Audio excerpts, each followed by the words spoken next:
go. The microphone is on. Let me double check and make sure I'm actually squawking. There, I see the meter moving. So it must be having something going across there. Anyway, welcome everyone. Glad to hear or see you. Sue says, hi Doc, I hear you. And I hear you from Henry Nelson as well. That is awesome, and thank you. That helps.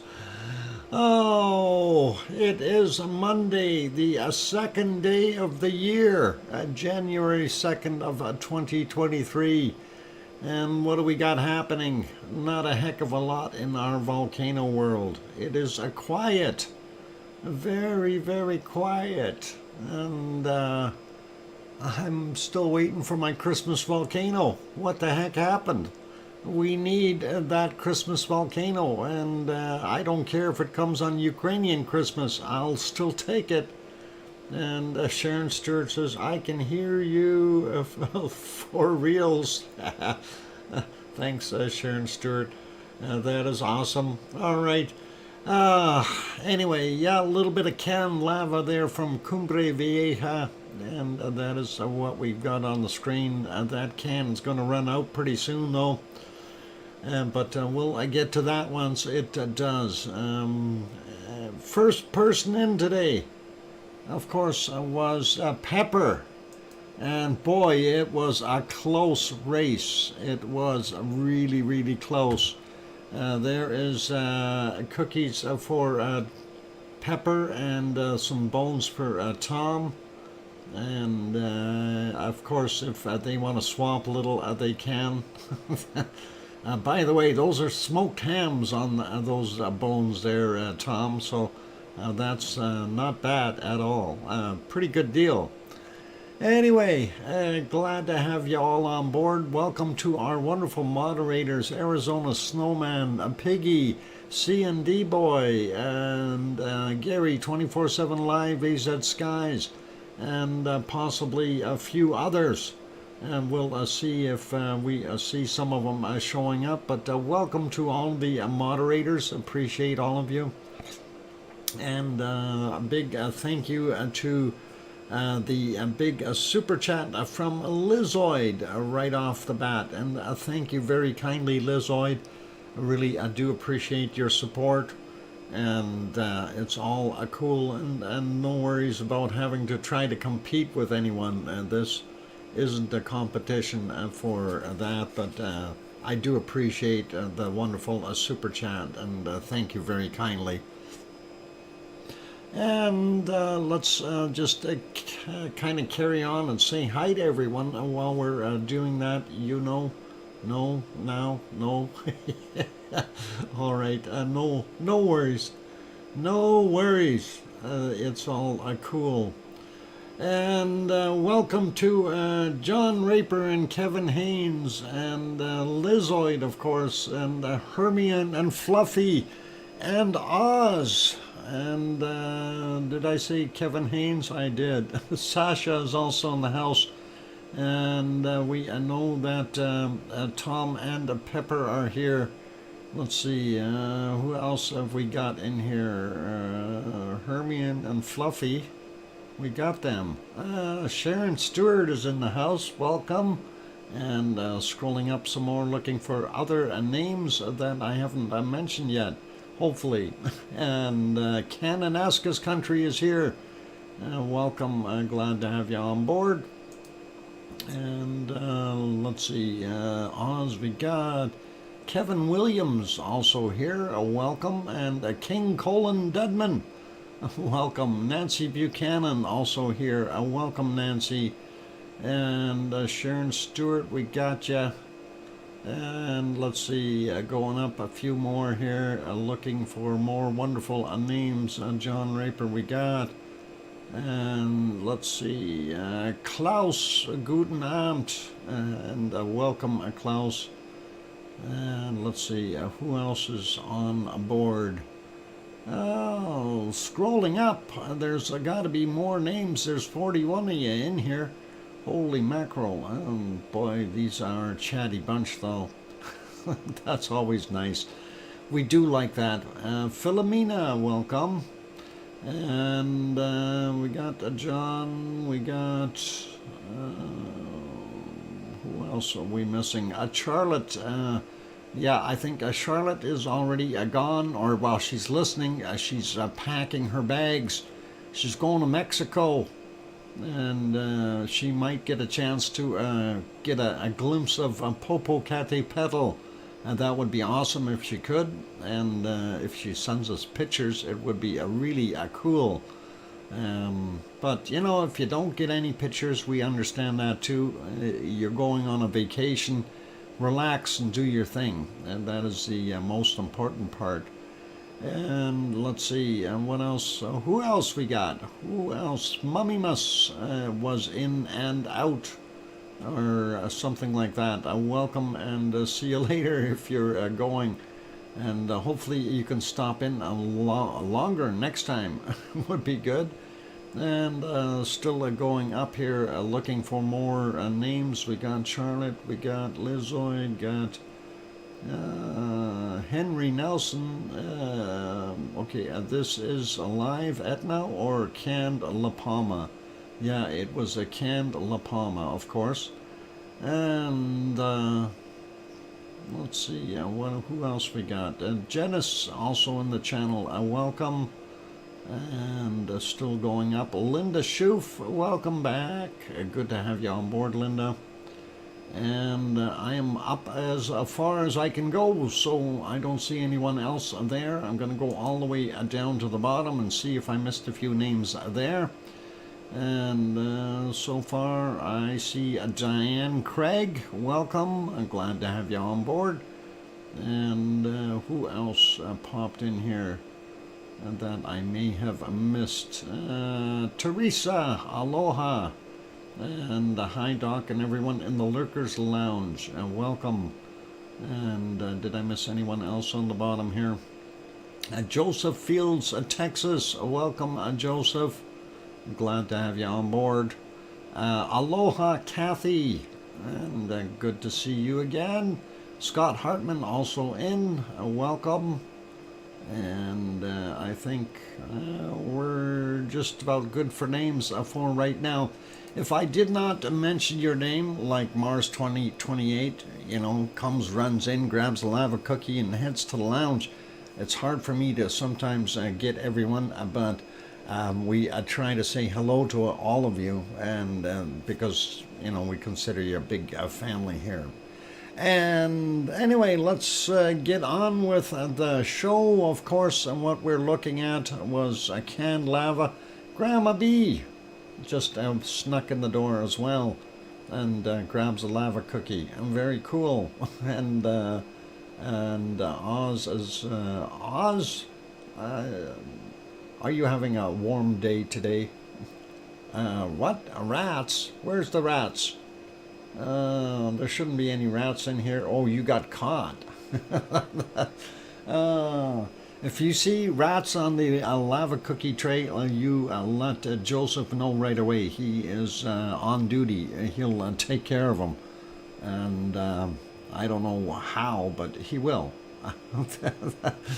Oh, 27 degrees C there. Wow, you got me beat. By a whole bunch. It's only a minus 2 Celsius here, so pretty awesome. And by the way, we got 2 bunnies eating right now, so that's important for those who need to know, and that is pretty cool. Anyway, we're getting to the end of this can of lava. Anyway, I'm going to swap things around. We'll wait for a second though, and we'll turn the big banner off. There we go. And just watch them zoom in. You know, when you look at this, you really have to look and go, wow. You know, that is one heck of a flow of lava coming down that hill. And that would be pretty darn awesome to put your asbestos boat in there and go down that hill. I think it'd be a pretty pretty hot though. I don't know if I'd be able to handle that. Yep, sizzling bacon. Oh, good night and thanks for watching. That was sweet. Maybe I should edit that video just a tiny bit. Anyway, that is the canned lava. Let's put you over to Sicily. And there you can see Mount Etna.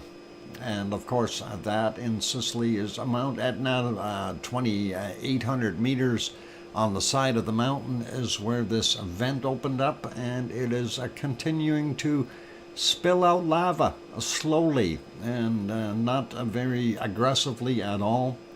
So kind of just putzing along, and not what we want. We want like fountains.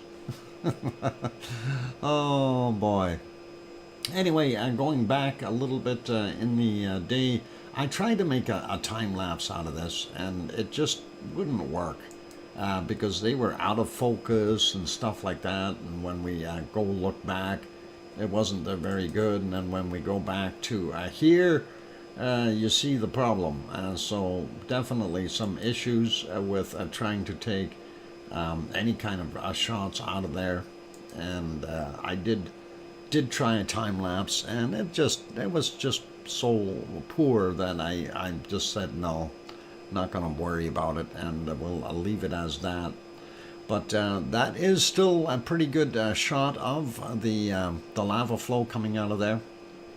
And I don't know about seismic activity. Haven't really looked at anything today for it, but I'm assuming that it is pretty much normal. And we know that there were some quakes down in the Mediterranean, especially around Crete. And there were a couple of quakes that were over a 4. I think one was 4.5, and the other one was a 4.2. And I believe Piggy felt both of those, so that is pretty cool. Hey, C&D boy, see you there, and welcome. Good to have you on board. And so, yeah, a little bit of activity down there that way, but not really seeing anything major going on otherwise in those areas anyhow. So let's go over to Iceland, and we'll have a peek there and see what we've got cooking. And Iceland wasn't too bad today. Like the day wasn't that great for them. Lots of clouds and stuff going through for the most part, and you couldn't see in the back area there. That's kind of what it was like, and that is at 2:30 in the afternoon. Even their morning time didn't look all that great either. And there, that is, well, that's about 10 after 12 noon. That's about as far back as we can go. So, looks like they did get some more snow on the hills in the back, but doesn't look like it was snowing right in Reykjavik, which is probably good. And that is what it looks like there this evening. Going to the other view real quick, we'll back that one up a little bit too, and take a look at what the day kind of looked like. And there, yeah, more activity out offshore, and the clouds definitely look like it's doing some precipitating out there. Whether it be a snow or rain is to be decided. Likely a combination thereof. Did you know what? Okay, I'm trying to read it. Mars 2028.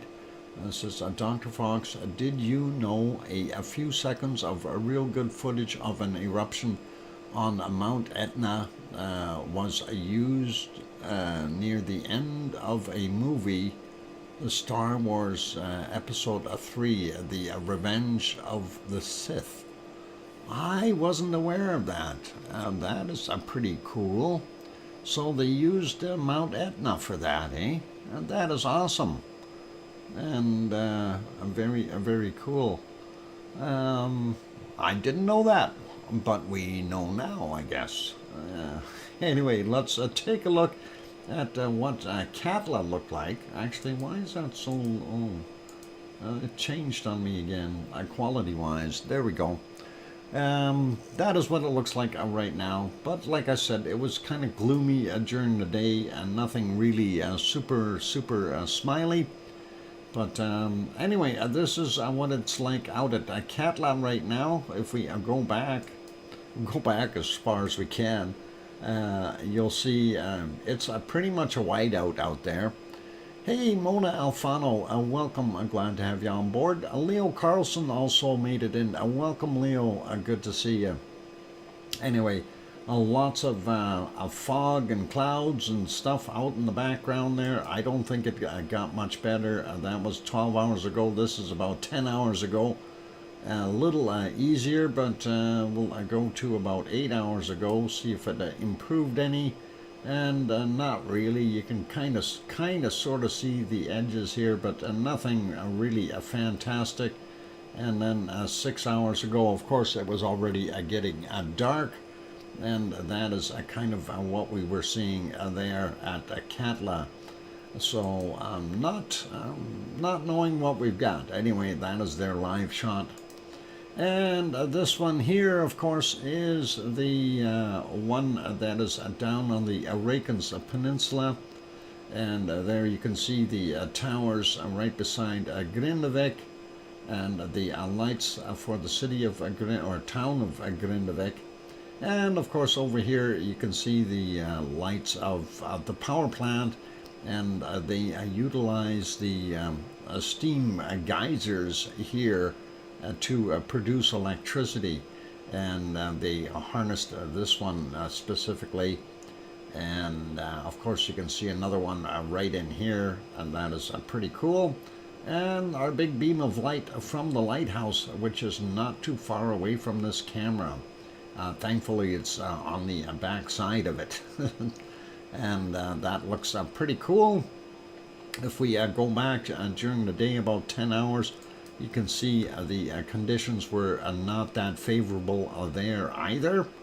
And you can definitely see the camera shaking a little bit, as well as the way the wind was blowing. And you can see the plume from the geyser here being pushed up to the northwest area, and pretty hard too. And it's not even going up a little bit and then going, it's just pushed. So they did get some pretty windy conditions and some weather in there.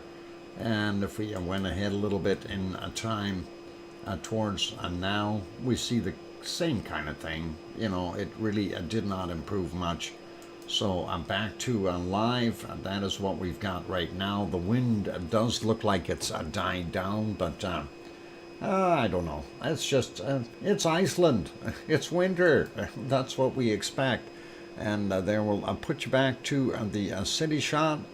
And let's go over here for a second or two, and we'll have a look at the harmonic tremor charts for our favorite area, Fragradal Fjall.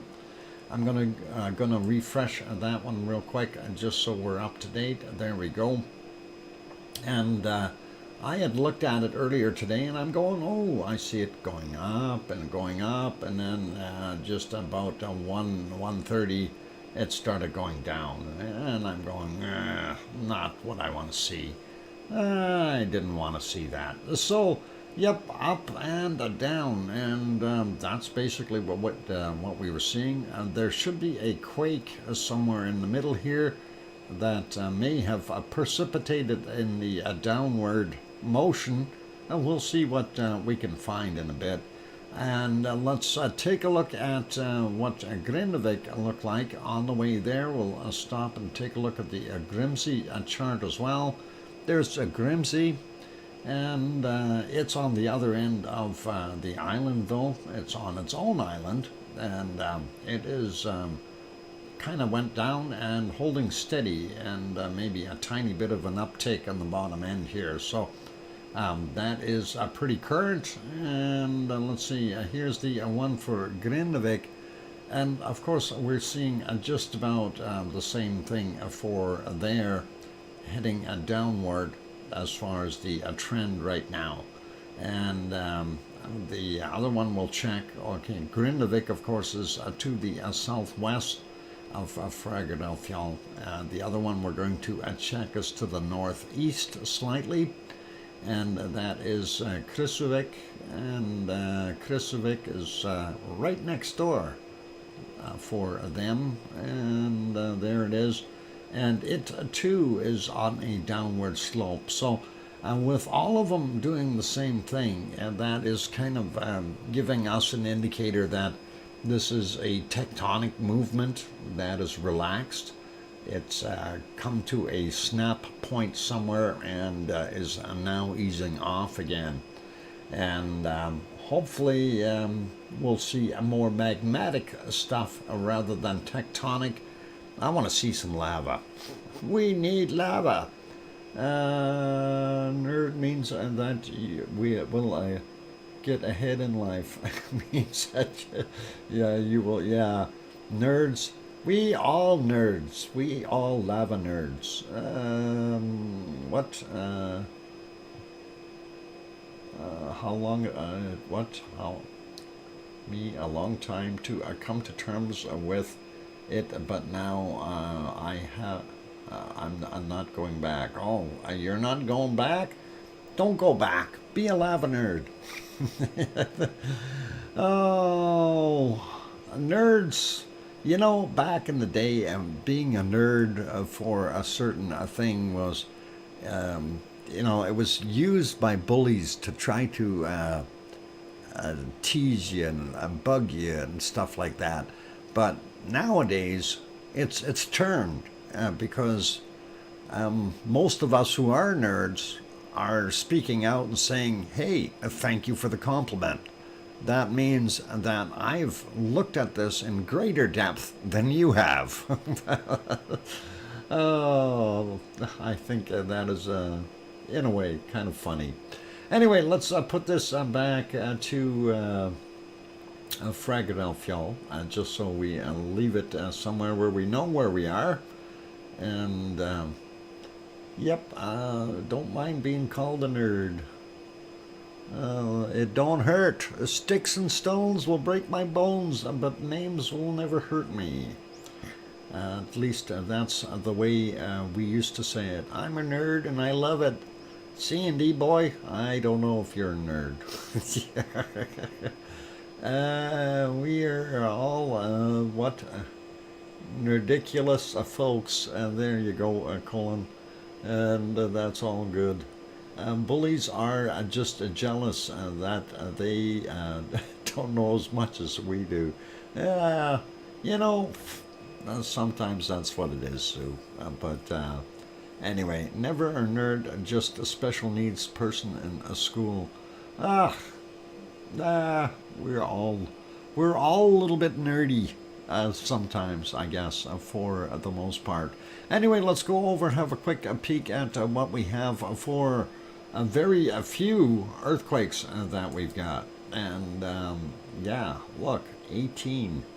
That is not a lot. Very, very quiet there in Iceland. 18 quakes, and the maximum showing is a 2.33, and that's sitting on Katla. We'll get there in a second, and let's take a look at this. Dr. Fox, then my mom would say that mud's no fun, torn clothes, what? Mud's no fun, torn clothes in school. Oh. Would say, okay. Mud's no fun, torn clothes in school. Okay, I don't know. Interesting. Reporting from the lounge is now rat-free. The cookies will be safe. Thank you, Linda, for checking that situation out. I was wondering what was going on there, and I appreciate that. I hope you didn't have to use a hammer or anything. Anyway, let's take a look at these quakes real quick, and we'll start out here. We're right near where that camera is. That was shaking and showing the towers and the Grindavik's lights from over here somewhere. And anyway, it was a 0.68, 3.5 kilometers down, and it was at 9:05 a.m. Their time, and that is out there. And we don't see anything else there. Then, of course, we look at the Grindavik area. So the Blue Lagoon is right there, and the power plant, and the hotel over there. And we don't see any quakes around here today, and neither at Grindavik, of course, and the radio towers would be located in here. So that is what we see, those lights there. But now you can follow that outline. That, of course, is a kind of Fragadal Fjeld, our wonderful area that we love so much. And Ragnar is right there. And Siggy Fisher right in here. And underneath Storhöger is this. And that is a 0.71, 5.7 kilometers down. Happened at 2:08 this morning. So, I don't know, something's shaking there. Hopefully we'll see more of those. Getting over to Kristevik, we do see one little quake over there too, at 0.51. And that is 4.4 kilometers down. That, of course, from 37 minutes after midnight. Sliding over a whole bunch. We don't even see anything in between there. 0.68, 7.5 kilometers down. 7:03 is the time on this. And then we've got a 1.24, 6.4 kilometers down, 2:10 a.m. for him. And then we get over into the Katla area. And there were a few quakes, but I don't know if we want to call it exciting news, but let's take a look at them anyway. 0.6, 1.1 kilometers down, that was from 2027. Then we have a 1.1 from 13.3 kilometers down, 1924 was the time on that. And a 1.6 from 2012, 10.9 kilometers down. That's fairly deep for those.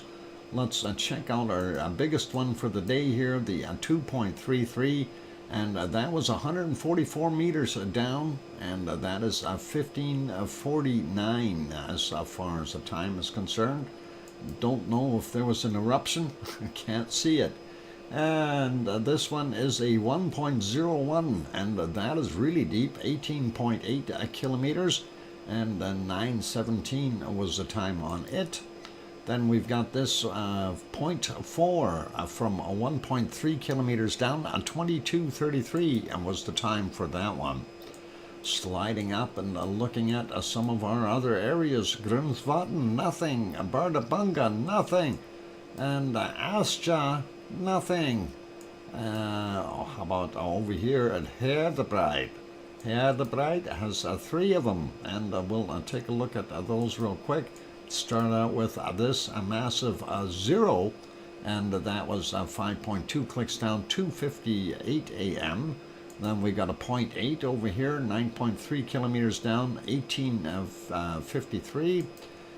This one here, 0.6, 5.4 kilometers down, 21:29. And then this one, a 0.9, 5.8 kilometers down from 18:26. Nothing scary, nothing right at the surface. I don't think I'm going to worry about them. And let's continue on. We got a 1.7 here, 5 kilometers down, 20:05. And thank you for the 5-minute warning, Tom. And then we've got this one, another 0.5 here. That is 5.2 kilometers down, 21:42 is the time on it. And this one here is a 1.4 and 11.4 kilometers down, 22:06. And that is the closest one to the island of Grimsey, which is right there. And you can even see the little houses and stuff. If you're going to Grimsey, make sure that you bring everything you need. And you might want to, I don't know, they got restaurants there. They might have a restaurant there. But it's good for a day visit if you want to go. And that would be pretty cool. I wouldn't mind doing that sometime. Anyway, that is our earthquakes for all of Iceland, and that is not a very big list, very quiet as I mentioned before. So let's go over to the Azores and see what's happening there. And of course that should be like that. And we are on the island of São Jorge and looking out at the harbor and the little town site, and then across the strait 18 kilometers across there you've got the lights of Pico Island, and there's also a volcano over there which is not doing a heck of a lot, but that is a Pico volcano, also known as Mount Montana. Anyway, São Jorge, or São Jorge in Portuguese, is of course in the Azores doing its thing. Not doing a heck of a lot. We do see here the little cove that we always check to see how much white water we've got, and gives us a pretty good idea how rough the ocean is. And since we're being able to see it before our clock magically ran out at midnight, we do see that it is still a little bit choppy there. We can see some of that white water, but nothing too serious. Let's go have a look at the earthquakes that happened there. And I think we're pretty safe that we didn't get too many. And here's the first one. 3:16 this morning was 2.1, and that is yeah, I don't know how deep that is. It might be surface. The next one is a 1.6 from a 1652. So that's all we see. This map, of course, is strictly for the island of São Jorge. The other volcano, of course, that is listed is Terceira over here, but we don't see any quakes for it just on this map, just São Jorge. Let's use the other map, though, and we will take a look and see what we've got on there. And we'll make that one a little bit bigger so we can see it better, and get rid of some of these commercials. So when we're looking at the Azores, we do see that we have, oh look, we got a whole swarm of them going on over there. We'll get to those in a second. We'll grab these first. 18 hours ago, 2.5, and that is 5 kilometers down. And then we've got this 2.6 out there, also 5 kilometers down. And these ones here on São Jorge, of course, 21 hours ago, 8 kilometers down for that one. And the other one, the 1.6, is a surface quake.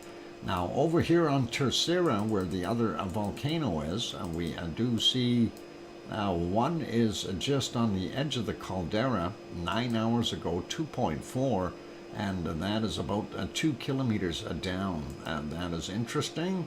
Then we see this one, 2.1, and that is 11 kilometers down, and happened, when did it happen? At 10:33 p.m. their time, so 52 minutes ago. The other one, 17 minutes, or 17 hours ago, 2.4, and that was surface quake as well. And then we have one more here, and that is 17 hours ago, 2.0. If we click on it, 5 kilometers down for that guy. So that's the most earthquakes I've seen here in one shot, 4 of them. That is interesting.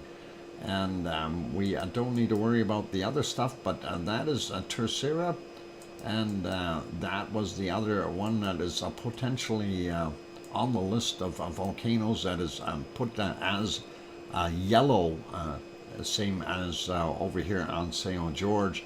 And they continue to have quakes there, rumbling. And it's hard to say, though, if anything will pop up from there. And let's see, such a great group of, for sure, C&D Boeing, okay. Who's leaving? Leaders, Linda and Joy. Leo. Oh, Leo's not leaving? No, Linda's leaving? Somebody's leaving. Be good, whoever's leaving. I think it's Linda. What? Oh, Linda, I send a Fluffy to help. You got to do cleanup or something. Anyway, yeah, no worries. It is break time, you guys. Let's see if we can put you back to, well, we'll put you on just Mount Etna lava for right now. And welcome, Judy. I got you there. And I Googled your address there today just to make sure everything works. And tomorrow we will get that package off to you. They weren't open today. I wonder why. Government. Holidays. Government. Posties. What do you expect, eh? Anyway, all good. So for those good people who are here, if you have not yet hit that like button, give it a quick bop, help us out. And of course, every like counts, and the more the merrier, of course, because it does help out for the YouTube analytics. Also, for those people sitting on the outside, if you are enjoying the show, please do consider hitting that subscribe button if you haven't done so already. You can join in the chat, or you can sit in the Lurgers Lounge. Either way, it's all good. The lava cookies are free. And on that smiley note, I am going to go and take a break. I will be back in about 5 minutes or so. I'm your host, DrFox2000, here in Edmonton, Alberta, Canada, where it is a balmy minus 3 degrees Celsius, which is absolutely beautiful for today. It could be a whole bunch colder. Oh, Frank, you had another 5.4? Holy mackerel, I hope things calm down there. Had another earthquake here, 5.4 yesterday. Yeah, we seen that on the map. I hope you didn't have any damage or anything major there, Frank. Anyway, Frank is on the coast of California there, where the Eureka quake was, where the big one was. So I hope everything is good. Anyway, I'm going to go do the break, and I hope that they get that refocused real quick, and I'll be back shortly. If they don't refocus it, we'll see what we can do for you. Maybe I'll throw on some other canned lava again. Maybe I'll throw some canned lava on now. Let's see if we got another can in there. I'm wondering. Do we have another can of lava in here? What is this one? Let's move that one up and see if we can plunk that there. But we're going to restart that one. Let's put that there. Yeah, we'll use this canned lava for now. Hope that's okay for the intermission here. Anyway, I'm your host, DrFox2000. I'll be back. This is Cumbre Vieja canned lava from the October 7th last year. No, 21. So 2 years ago. We're in the new year. Okay, I'll be back. Don't go away. Thanks.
microphone is back on. Welcome back, everyone. I'm your host, DrFox2000, and you're watching a VolcanoX live stream.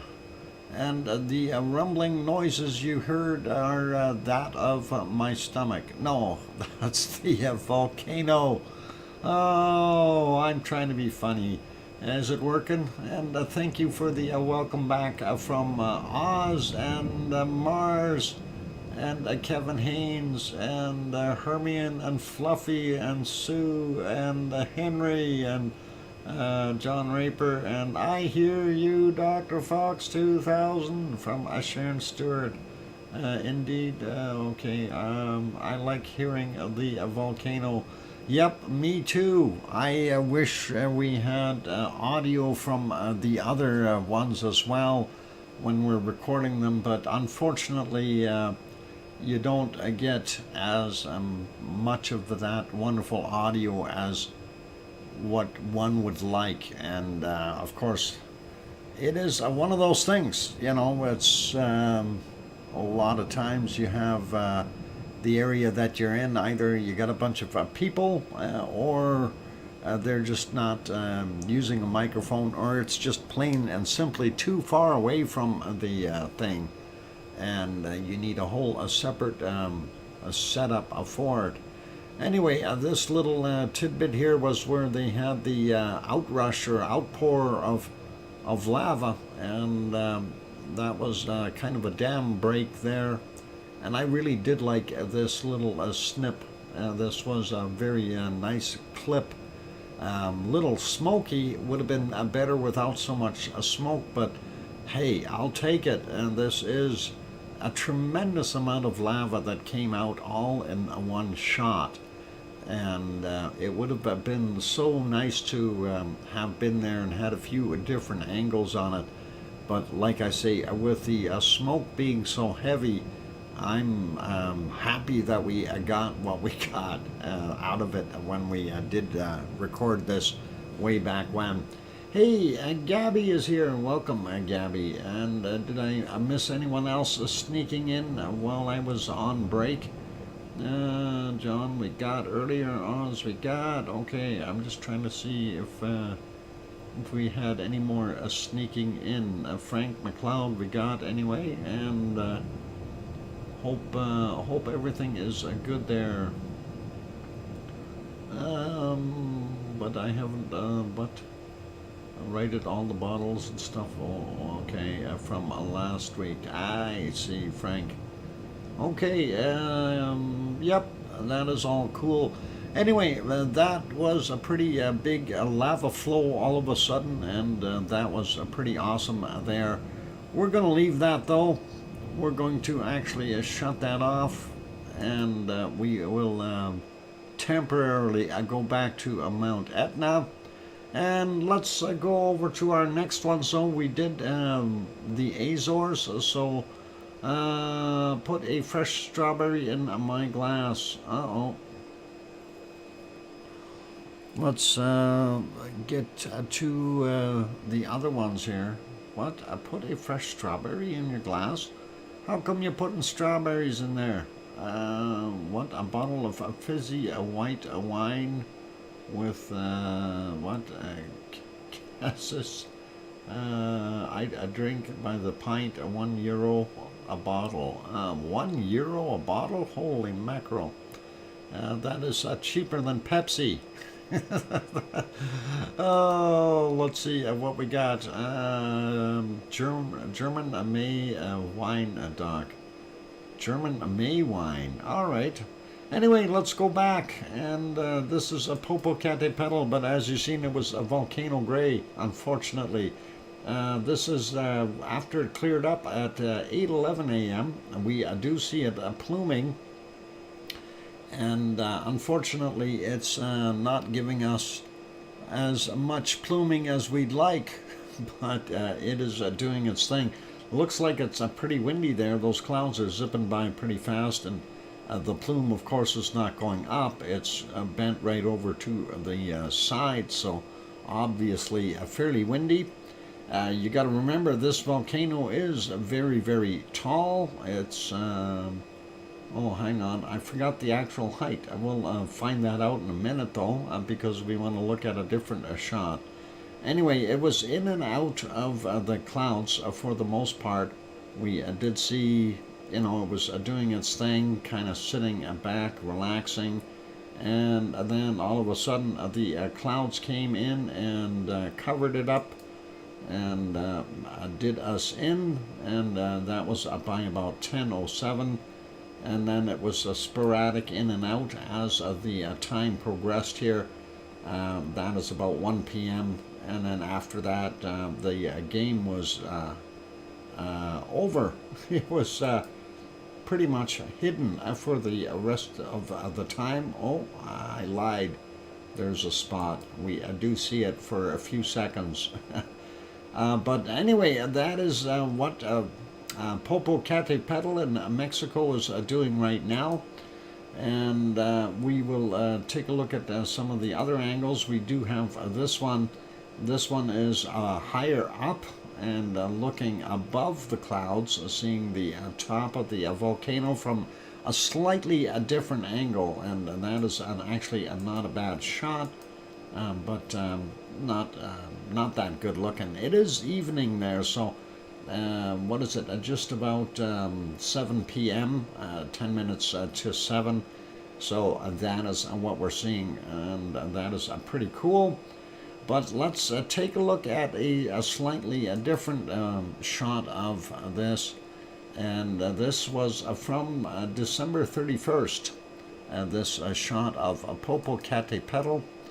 And I thought that was pretty neat. Thank you, Sue, for sending me that. And that is the lenticular cloud and ash column and the glowing lava bombs during the last eruption in 2022. And that is pretty awesome. Yes, it's 17,802 feet, or 5,426 meters tall. And got it. No worries, Kevin. And it is quite big. It's 243 Irish monks tall. All right, Henry. That is a lot of Irish monks. I don't know if we can stack them that high. Wouldn't gravity kind of squish them on ones? Just saying, hey, gravity, never mind. Anyway, that is a beautiful shot. Too bad it wasn't in color. That would have really been the cat's meow. Obviously, there was some moonlight on there as well, and that is very, very nice looking nonetheless. Speaking of the moon, we do have another shot there. There's the moon and Popocatépetl. So that was the full moon. That picture was on, what was it, January 1st. At 1:36 a.m. So that is a brand new one, and it wasn't a full moon, but it looks full. It's not quite full yet. So very, very cool. And did they have any more there? That gives you a pretty good idea where Popocatépetl is. And let's see. This is something else. Salzkuchen, orange Salzkuchen. Okay, it's an orange salt cake, is what they're calling that. That's pretty interesting. Yeah, neat. All right, I'm back to some more volcano stuff. Not sure where that's from. It doesn't say the location. Okay, and this one here is, doesn't say where it is. It just says nachtlich Explosion mit Ausfeuer führen. 500 meters. Throwing the stuff out 500 meters. I wouldn't want to be too close to that. That looks cool though. But let's leave that be, get back to this. Are we in Canada? Who are we? I don't know if you are. I know I am. But those volcanoes are not. Let's go over to Popo, and well, that's Popocatépetl. Let's go over to Fuego. And there's a Fuego. Fuego, they restarted the stream, so we can only go back about 3 hours here, 3 hours and 16 minutes, unfortunately.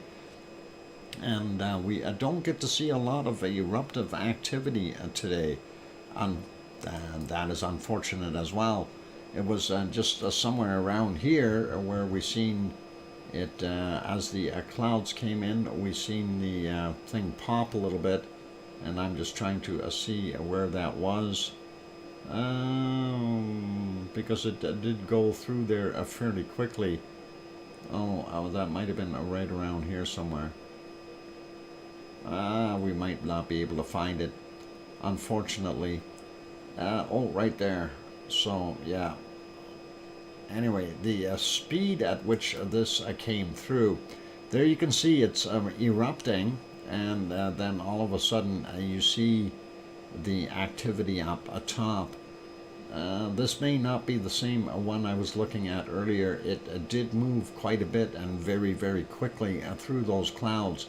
And that is kind of what it's doing right now, fairly fast for being an eruption down here. That must mean there's a lot of get up and force behind that.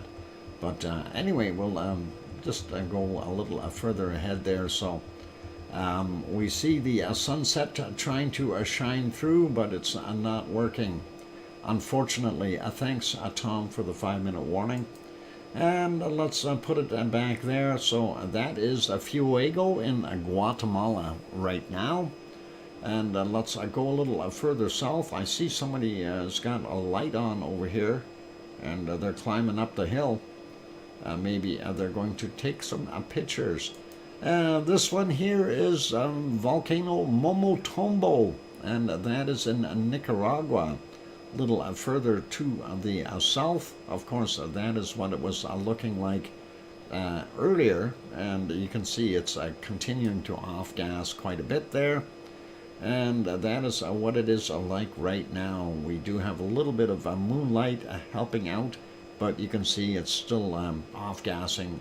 Nothing we can do to see it better. So hopefully one day it will erupt and we can keep going.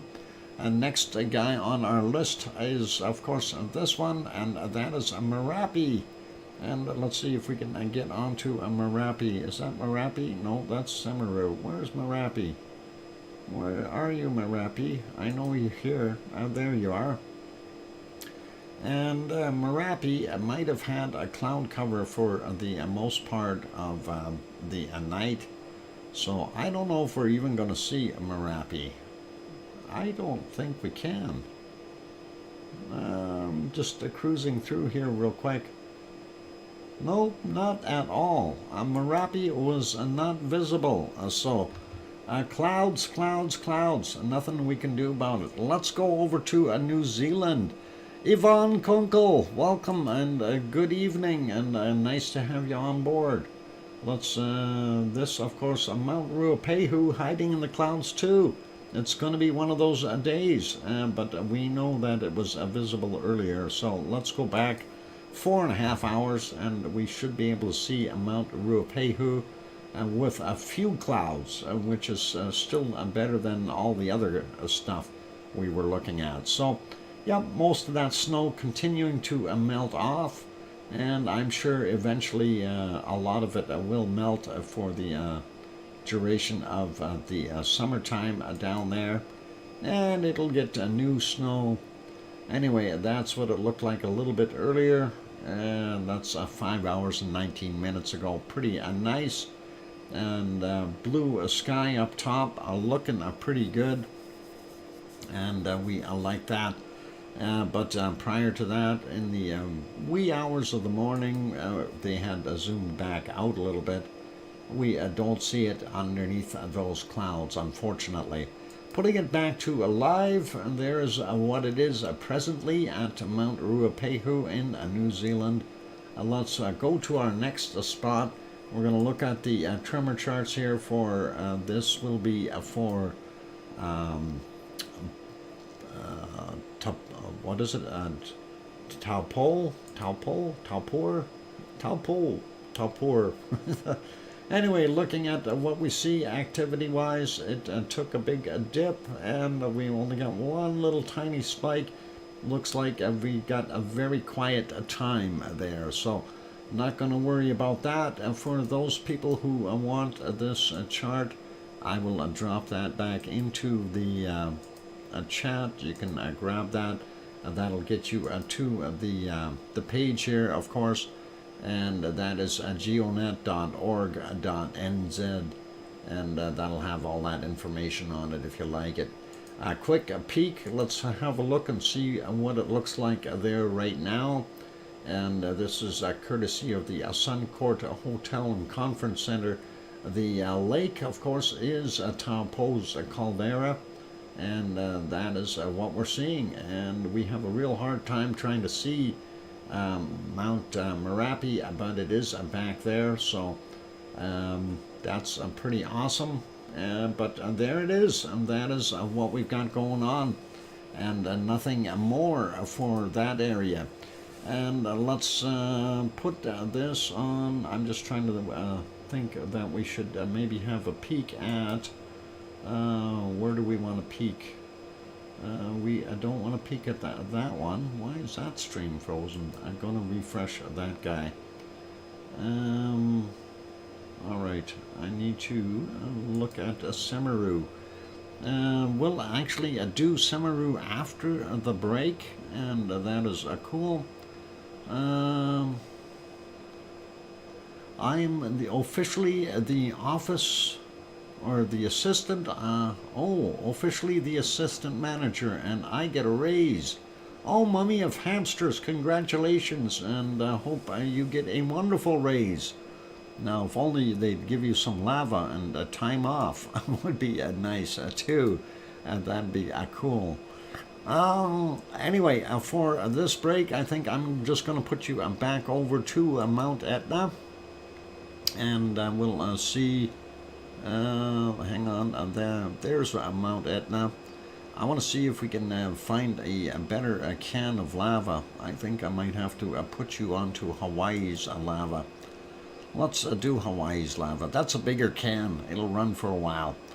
Anyway, we'll leave that on during the break, and I am going to go take a 5-minute break or so. And for all those good people who are here, if you have not yet hit that like button, please do consider hitting it and help us out. We do appreciate it. And it is free, today only, free to hit that like button. And actually, it's free all the time, but would be really cool if you could. We're trying to get over that 100 mark, of course, before the end of the show.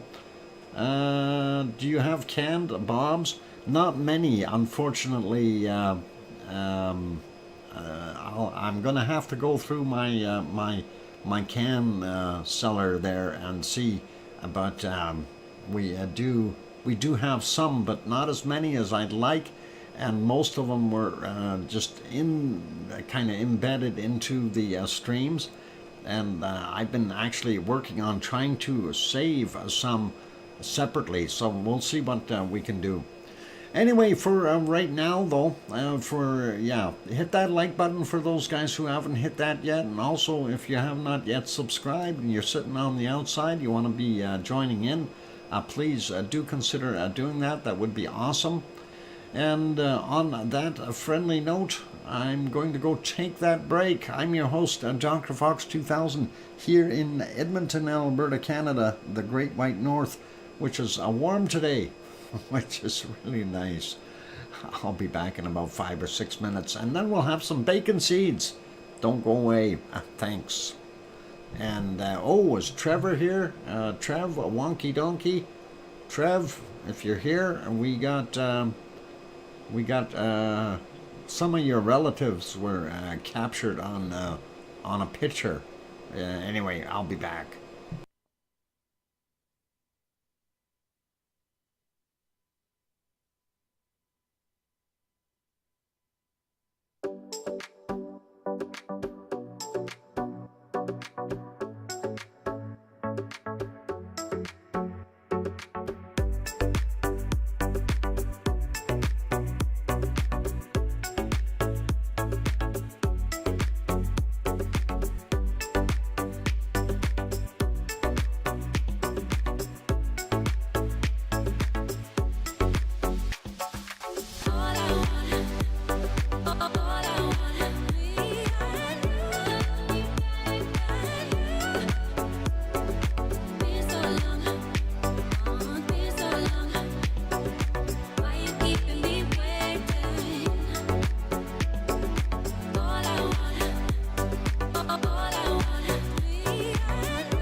curse, curse, curse, curse, curse, curse, cursing, cursing, computer curse, curse, curse, computer curse, curse, curse, curse.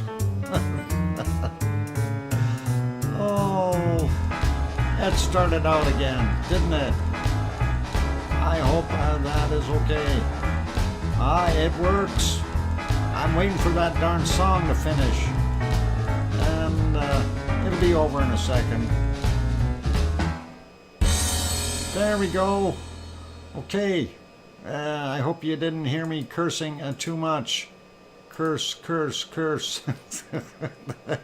I have no idea what the heck is going on here, but all of a sudden it just decided not to move anymore. And I'm thinking to myself, what the heck is going on? Anyway, sorry for the problems there. It wasn't me. I didn't do it. Nobody see me do it. Can't prove anything. Anyway, thank you for the welcome backs from Mona and Oz and Kevin Haynes, and I hear you from Sharon Stewart and King Colin Deadman, and hey, I'm back, Kananaskis country. Thanks. And Sue Hayes and Yvonne Kunkel. Good to see you, Yvonne. And of course, Sasha. And that's all good. Yeah, Doc is back. Thanks, Sarah. Diane says, welcome back, Doc Fox. And darn internet, yeah, echo, echo, echo, echo. There's an echo on the internet, that's why, and there's a problem. And anyway, let's go over and do some bacon seeds, you guys. That's what we were supposed to be doing, not rebooting the computer. And let's see if we even have any. There we go. They are still intact, which is really awesome. I'm happy. And of course, that was the last bacon seeds from yesterday. And of course, Piggy was sending us some more, and she sent some nice ones. So let's have a look. And that one is snoozing, or look at that, one being used as a pillow by the other one.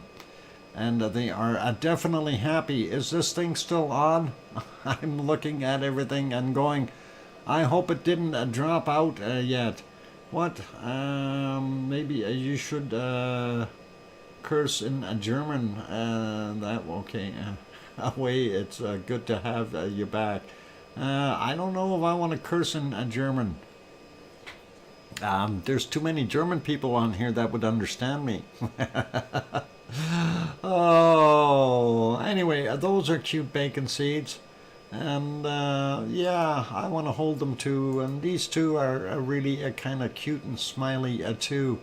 Gotta love them. They are wonderful little creatures, and we do like them. Seeing that one sleeping and the other one peeking at the camera, and using them each other as a pillow, which is always neat. And next bacon seed is this one, and these guys are all looking right at you, and they got notches in their ears. I hope that didn't hurt, and I hope whatever bit them doesn't get them again. That is not good. Notched ears.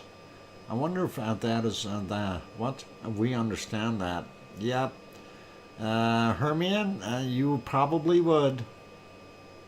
And no pig dogs. That's a bad word. Oh, yes. We know.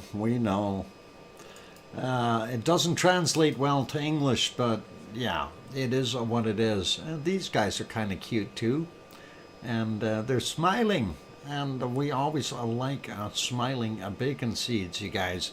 Those are always the best kind to have.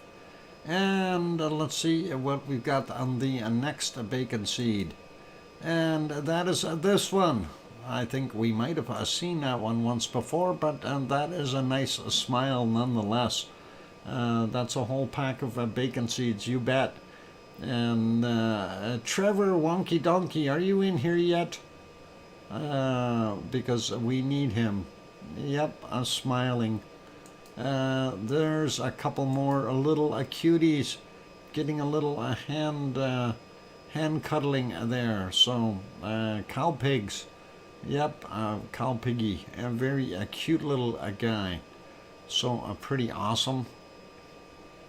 Why are you laughing, Mars 2028? And that's all right. You can laugh. You're allowed. And Larry L, welcome. Glad to have you on board. And here is another one there. And this one is saying something to the other one. I am not sure what they're saying to each other, but probably, hey, look at the guy with the camera. And that is too cute. All right, well, I was hoping Wonky Donkey was here because apparently we have some of his relatives over in England, and King Colin managed to shoot them today. And no, he didn't shoot him with a gun, he shot him with a camera. And there they are. These are some relatives. And Wonky Donkey, wherever you are, apparently these are some of your cousins and stuff. I'm not sure who's who here, but that is all okay. We can let it slide. Yeehaw! Way to go, Sarah. And that is pretty awesome. And actually, and yes, it was King Colin that went and took this picture today. So this is a very fresh picture. It's not something from the interweb, and that is pretty cool and pretty awesome. Do any have pins on them? I didn't ask. King Colin, are you still here? Trev is sick. No, Trev isn't here today. I don't know where he is, Kathy. Hope he's all right. And yes, they had pins in them. Is that what you're saying there, Colin? Hans Wilbury, welcome, and thanks for the hellos, people. Sorry, I can't personally say hi to everyone, but typing is hard since accident. No worries. And it's easy, Hans, if you say hi all. Oh, there he is, a Wonky Donkey. Can you explain who these are? Are they cousins or uncles or what? And that was definitely they're part of your family, or at least that's what they told King Colin. Don't look on the back of the donkeys. Oh, okay. Well, they're all hiding their backsides, so maybe there is a problem. Your family, Wonky Donkey. Yep, that is the English guys, so pretty cool. And they stop for tea in the mornings and the afternoons, and that is pretty awesome. Anyway, that is our bacon seeds for today, and a little extra with our other stuff. Let's see if we can find ourselves back into our regular stuff here. I'm trying to make larger some of these things after the reboot. Everything is gone sideways, so we'll see what we can do. That one is working. Let's see, where did our Semaru go? Oh, what the heck happened to a Semaru? Let's see if that is working. 720, yep. Let's go over to Semaru, and yep, it is working there. So that is all cool. Looks a little weirdish, though, with that cloud sitting right over top of it. Almost makes it look out of focus, but it's not. That is just a layer of cloud, which is really kind of cool. And slip a part of the what? Oh, never mind. We won't worry about that. Anyway, let's go back a little bit here. We did see a little bit of bacon earlier, and we had a couple of spots where it happened. So let's see what we can find. We do see a little bit of a lava flow here, and I'm not sure exactly what went on, but I did see some lava kind of pouring out a little bit, and then it stopped for a bit, and then we seen more eruptive clouds in the backside here. Looked like somebody was trying to escape, and they run down the hill real quick. Anyway, that is what we had there. Let's see if we can get it to the next spot. That should be coming up fairly quickly here. I'm going to advance it at 10 seconds at a time just to get up there. We do see the glow in the cloud here, and there it is. That's where it started to light up a little bit, and that wasn't too bad, and we didn't mind looking at that. Let me see if I can fix this up and get a second capture window and make that slightly larger, and we'll see if that helps a little bit, and we can do that really quick here. There we go. So yeah, that didn't look too bad, and we do see that flow coming down, and hopefully we will see more of that in the future.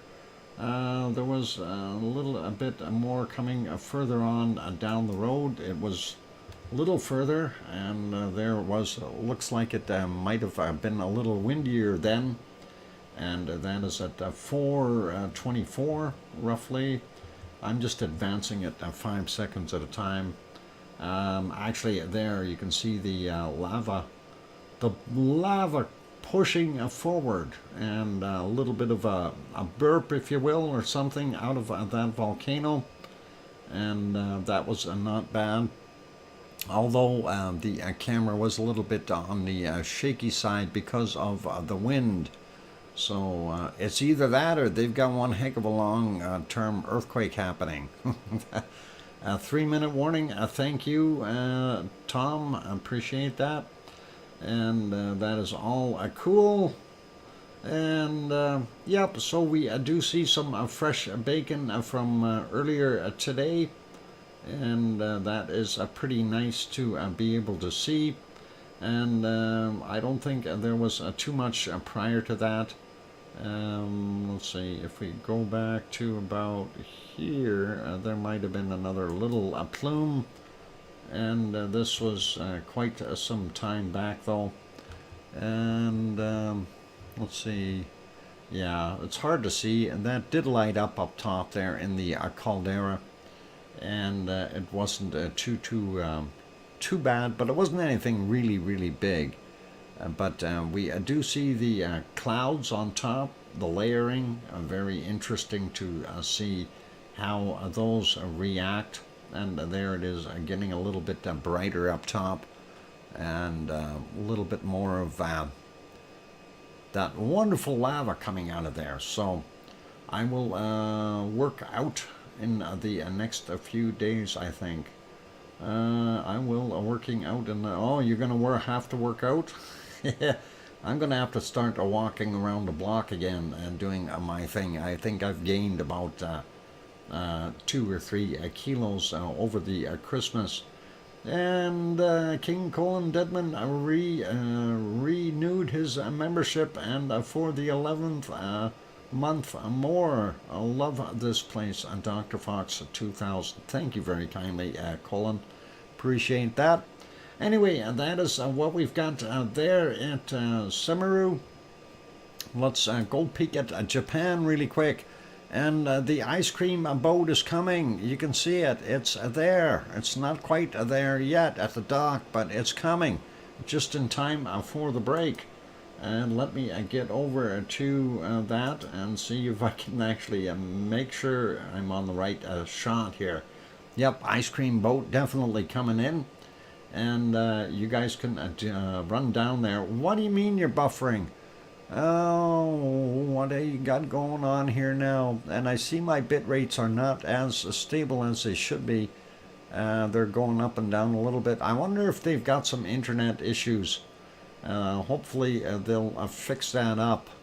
It should be okay now, Tom. I don't know why it would be buffering. But yep, ice cream boat definitely heading in for the docks.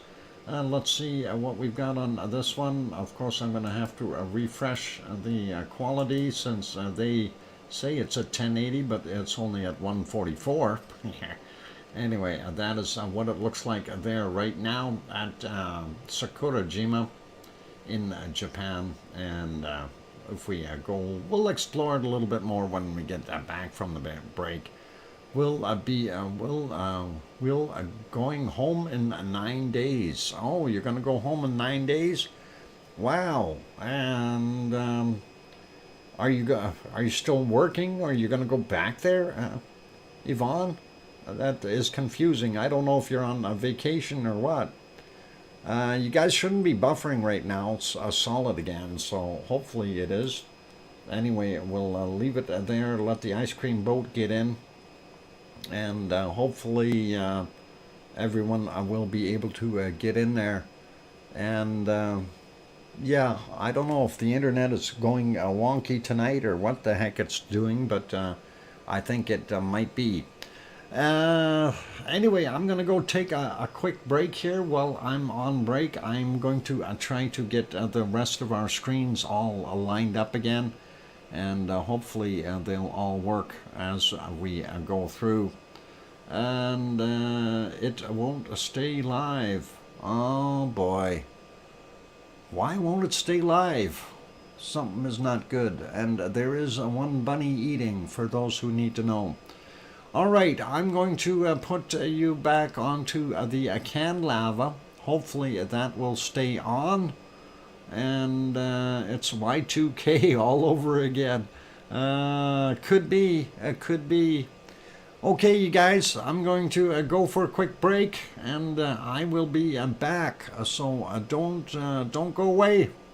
I'm your host, DrFox2000. Hit that like button if you haven't done that yet. And we'll see you in about 4 or 5 minutes, 6 minutes or something. Hang on, what happened to my music? I gotta turn that back on. Holy Batman. Let me see if I can get down there and find some music accessories. Where are we? Media player. And if we hit that, oh, that song's too slow. So is that one. How about that? That'll help. All right, I'll be back, you guys. Don't go away. Thanks.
Okay, and the microphone is back on. Welcome back, everyone.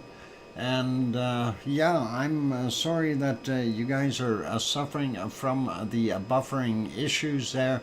And I noticed even my little studio screen here that shows the stream that sends back to me showing I'm live and that stuff. It is even buffering and stopping and doing things. So I'm thinking that we've got some real internet problems tonight. Hopefully you guys are all still able to see what's on the screen, and that we can continue with the wonderful show here. But yeah, it's kind of weird looking at this and seeing that on my own side, and it keeps on stalling out. So I'm wondering what the heck is going on. But yep, bit rates are actually bit rates aren't that far off, so it shouldn't be that bad. Was there a CME or something? I'm wondering because I have bitrate problems all over the place, and even right now I'm seeing my Japanese feed is stalling and doing its stuff as well. So I'm wondering if in general there is an overall problem somewhere. Anyway, let's go back to Japan, and let's see. Thank you for the welcome back. So, by the way, appreciate that from all of you. And I see that there was Yvonne and Sue and Kevin Haynes. Thank you. And if there were others, that might be too much written in there, so I can't see. Robert and Chantel, see Y2K. Okay, see you, Mars. Are you going? Welcome back, Dr. Fox. I'm heading to the Lurkers Lounge now. I'm going to have a long day at work tomorrow. Okay, hopefully it won't be as bad. And we will continue on with our stream. So let's go over to there for a second, and of course that is in Japan. We were there. We see the ice cream boat is still docked, so even with buffering you can still get your ice cream. That is okay. Pardon me. And let's see what else we've got. And looking at the close-up shot of Sakurajima, it really didn't do a heck of a lot. If we go back a few hours, let's see, somewhere where the birds are, that would be somewhere around here, and not too many birds there this morning. Oh, maybe we're a little bit late already. Let's go back just another 15 minutes or so, and usually they're there just before 7 a.m. We don't see too many birds today. Wonder what's up. And we do see that the smoke though is coming towards the camera, and I wonder if that has something to do with it. Perhaps a higher level of gas coming out or something like that, or the birds were early. We'll take a look here, and maybe a little earlier. Nope. And hey, it's buffering again. And my bit rate's going high. I don't know why, but hopefully we're still hanging in, and we see what's going on. So let's back up a little bit more, go back into the nighttime. We do see it was clear skies there. Don't see any glow from the crater. Going back a little more, and we did see some lenticular cloud built up on that as well. Some nice stars, but not seeing any lava, and that is the disappointing part. And just a very little off-gassing happening from it. There we go. Back to 3:12 a.m. A little bit better, but still not a heck of a lot going on there. So if we go back about 8.5 hours, there's another one of those beautiful clouds built up there from the heat. And there we go. So that is what we've seen at Sakurajima during the night, and we'll get that back to daytime. We do have a few birds flying around there now, so those are okay.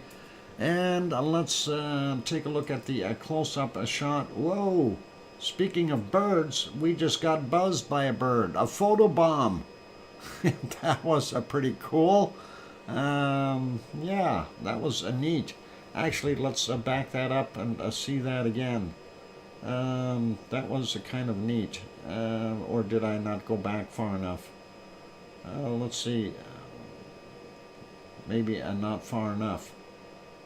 I want to stop it right where that bird was photobombing us. Let's try that. That should be far enough back now. We'll see if we can get that bird. I want to see what it looked like. Pterodactyl alert. Yeah. Oh darn! I think we may have missed it.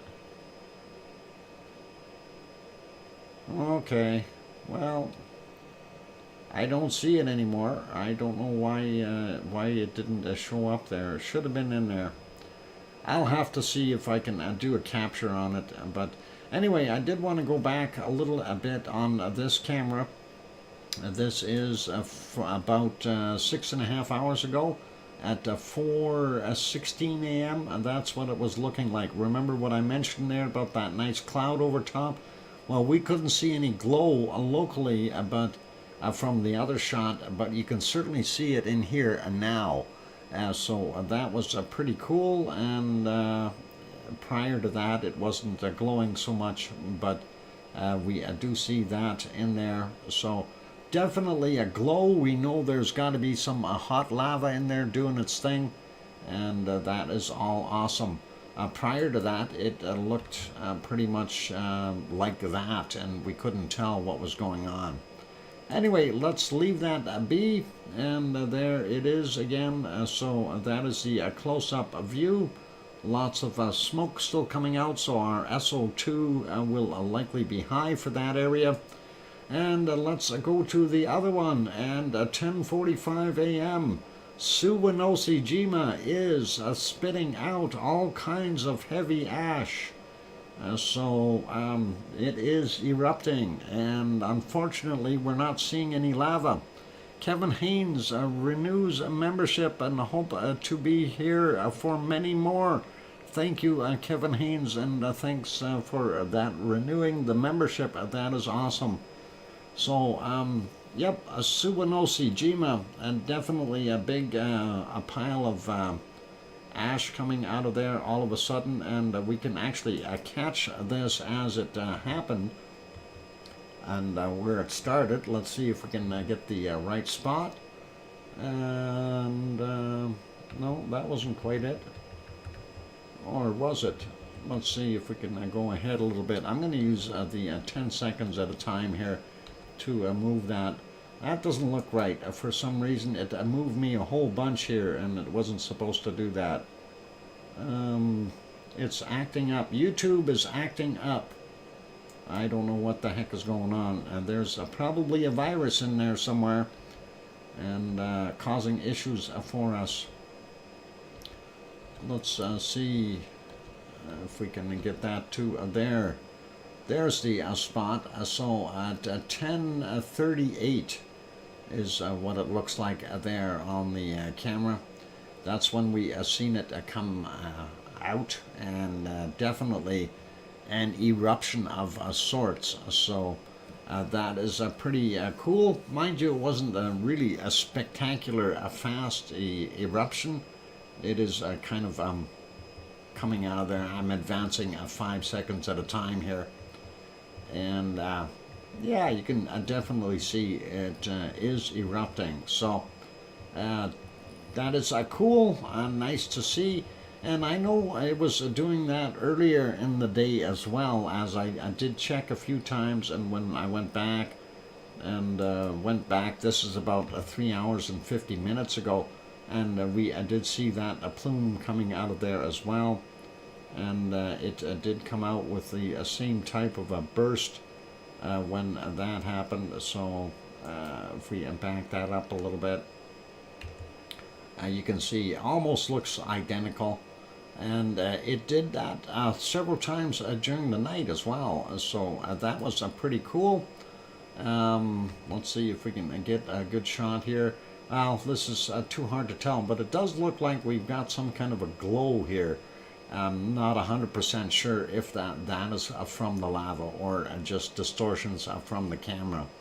But that is what we've got. So definitely some output from Suwanoshi-jima in Japan. And that is back to live, and that's what we're seeing right now. And we'll pop on to our next place, and that, of course, is this wonderful Mount Fuji, and that is located in Japan as well. So pretty cool. And hopefully, oh, maybe, yeah, maybe YouTube got shaken. That's a possibility, Kevin. YouTube could have had a tremor. I don't know where they're located. They're somewhere in California. What if they get shaken up a whole bunch? That could definitely cause some issues for our internet.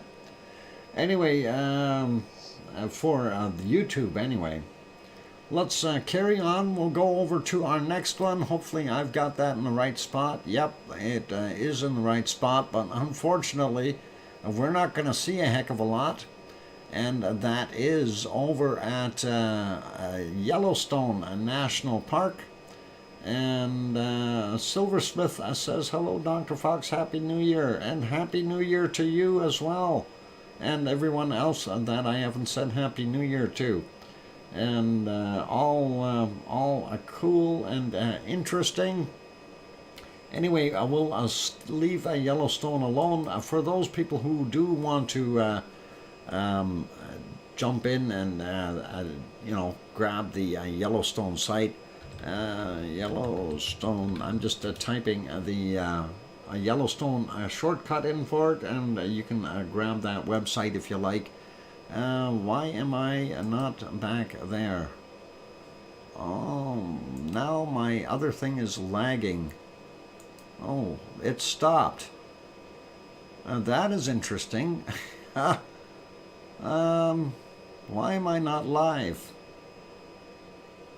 That is interesting too. It looks like it's not live. I'm transmitting, but it looks like it's behind by a whole bunch. I hope, I don't know what all is on the screen right now. What are you guys seeing on your screen? Because I'm confused. You should have Yellowstone on the screen. But I'm looking at my monitor screen here saying that it is not Yellowstone. It's still showing Sakurajima. Okay, back to sleep now. Okay, you're seeing a foggy Yellowstone. All right. Yvonne, good night and sleep well. Happy dreams. Lovely dreams. And of course, Etna's waiting for you to leave. That's when she's going to erupt. So that'll be cool. Anyway, that is Yellowstone. Let's pop over and take a look and see what we've got over at our other wonderful one. Yeah, my monitor screen apparently is stuck. So right now I switched to the USGS Hawaii channel. We'll turn that off. We'll get over there and we'll take a look at Kilauea first. And I'm going to refresh that, or do I need to? This was from 1506. Since I rebooted, everything was updated. And that is from 1546 now. So there you go. There's the caldera of Kilauea. And we do see where the primary vent is, the lava pond. And of course, we see a bunch of smoke coming out around the sides, yet still looking like it is in a fumarole state, but not sure what to make of it. Here's the other shot, a slightly different angle, but very close to it. And we do see about the same in this shot. Nothing really fancy. Quick shot of the thermal.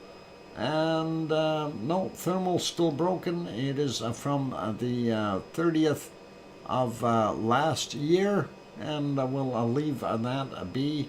And we'll go over to our next one. This one is of Mauna Loa, the caldera, and less snow up there today, but that is still pretty cool to see, and we like it. It's kind of neat. And let's see what else we've got over there. Kilauea stuff. Here is the current sideways picture. Some of their photos are all right. Unfortunately, they don't fit the screen properly with the other stuff. But we're not missing anything. This is the edge of the photo right about there. So we're not missing anything on the photo. It's just right on the very edge. Anyway, there you see the crooked camera. We do still see the snow up top. Fissure number 3 on Mauna Loa. And moving on, we see the eerie scenes of, I don't know, what do you want to call that? Anyway, that's the flow field where everything was. You can see the current time. This one is an old picture.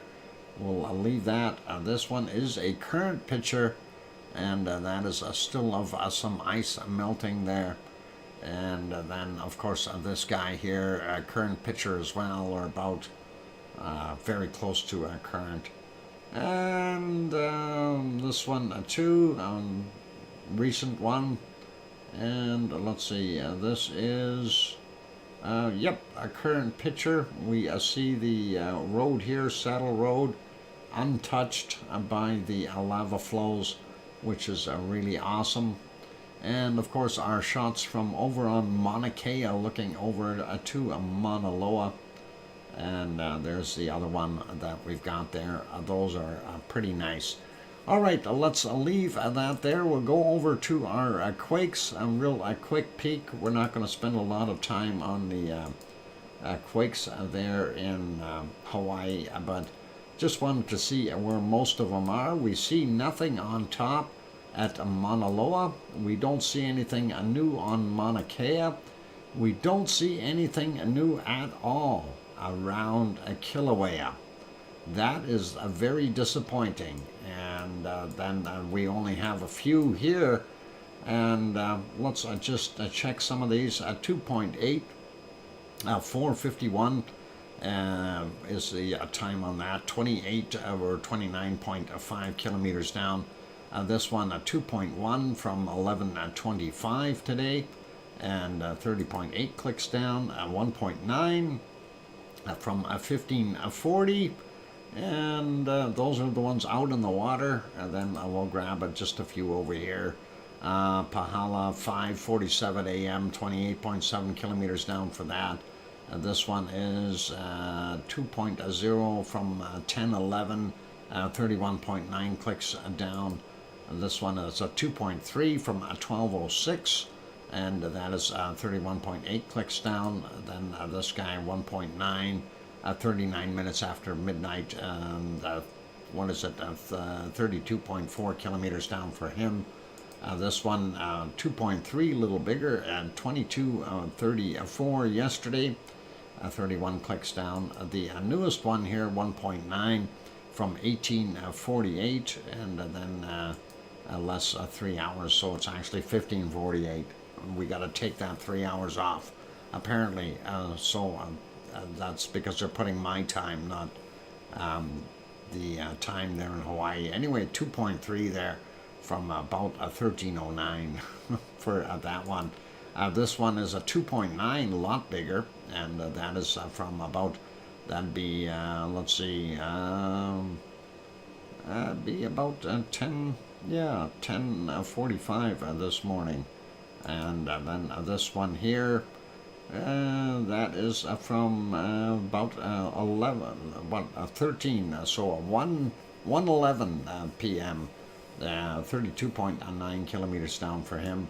But that's basically it. So we, see a few there in Pahala, nothing at Kilauea, nothing on Mauna Loa, and nothing more down here either. So very disappointing for earthquake activity around there. We do have some bigger ones, though. We will make sure we get these first here. 5.2 Mid-Atlantic Ridge from 1245, 10 kilometers down for that one. And there's a 2 right here, 5.3, and that is 20 minutes after midnight and 10 kilometers down. And the other one is a 4.9 from 1437, 11.4 kilometers down. Very close to the Azores, and that is pretty neat. And the stuff shaking, our good friend Frank, and he's over here somewhere, and there's more shakers going on. 2.4 over there near Ferndale, and this one is a 1.8, and hopefully you're not going to see any more in that area, Frank.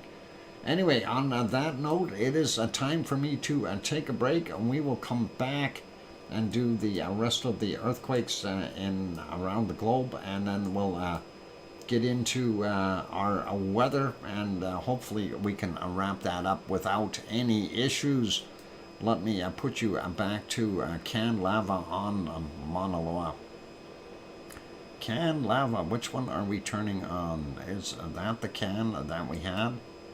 No, that is not the can we had. This one will work. All right, hopefully that will stay solid enough for everyone, and we will see what happens. I'm your host, DrFox2000. If you are enjoying the show, please do consider hitting that like button. And wow, I'm still seeing my stuff on my little monitor on the studio screen. It says live up top, but it is nowhere near live, so I have to chuckle. It's now just getting into the Hawaii stuff I was showing. Pretty silly. Anyway, no worries. We'll see what happens, and hopefully you guys will hang in there. I will be back in about 4 or 5 minutes or 6 minutes. Don't go away. And of course, I'm your host, DrFox2000. I'll be back soon. I'm not getting notifications for some reason. Full Circle Florida, it's YouTube. I don't know what the heck they're doing. Anyway, I'll be back. Don't go away, you guys. Thanks.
go. I've got the microphone back on. Hopefully it's working.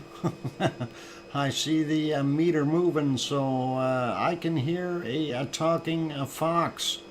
Well, I'm glad you can hear a talking fox, and hopefully it's a live talking fox.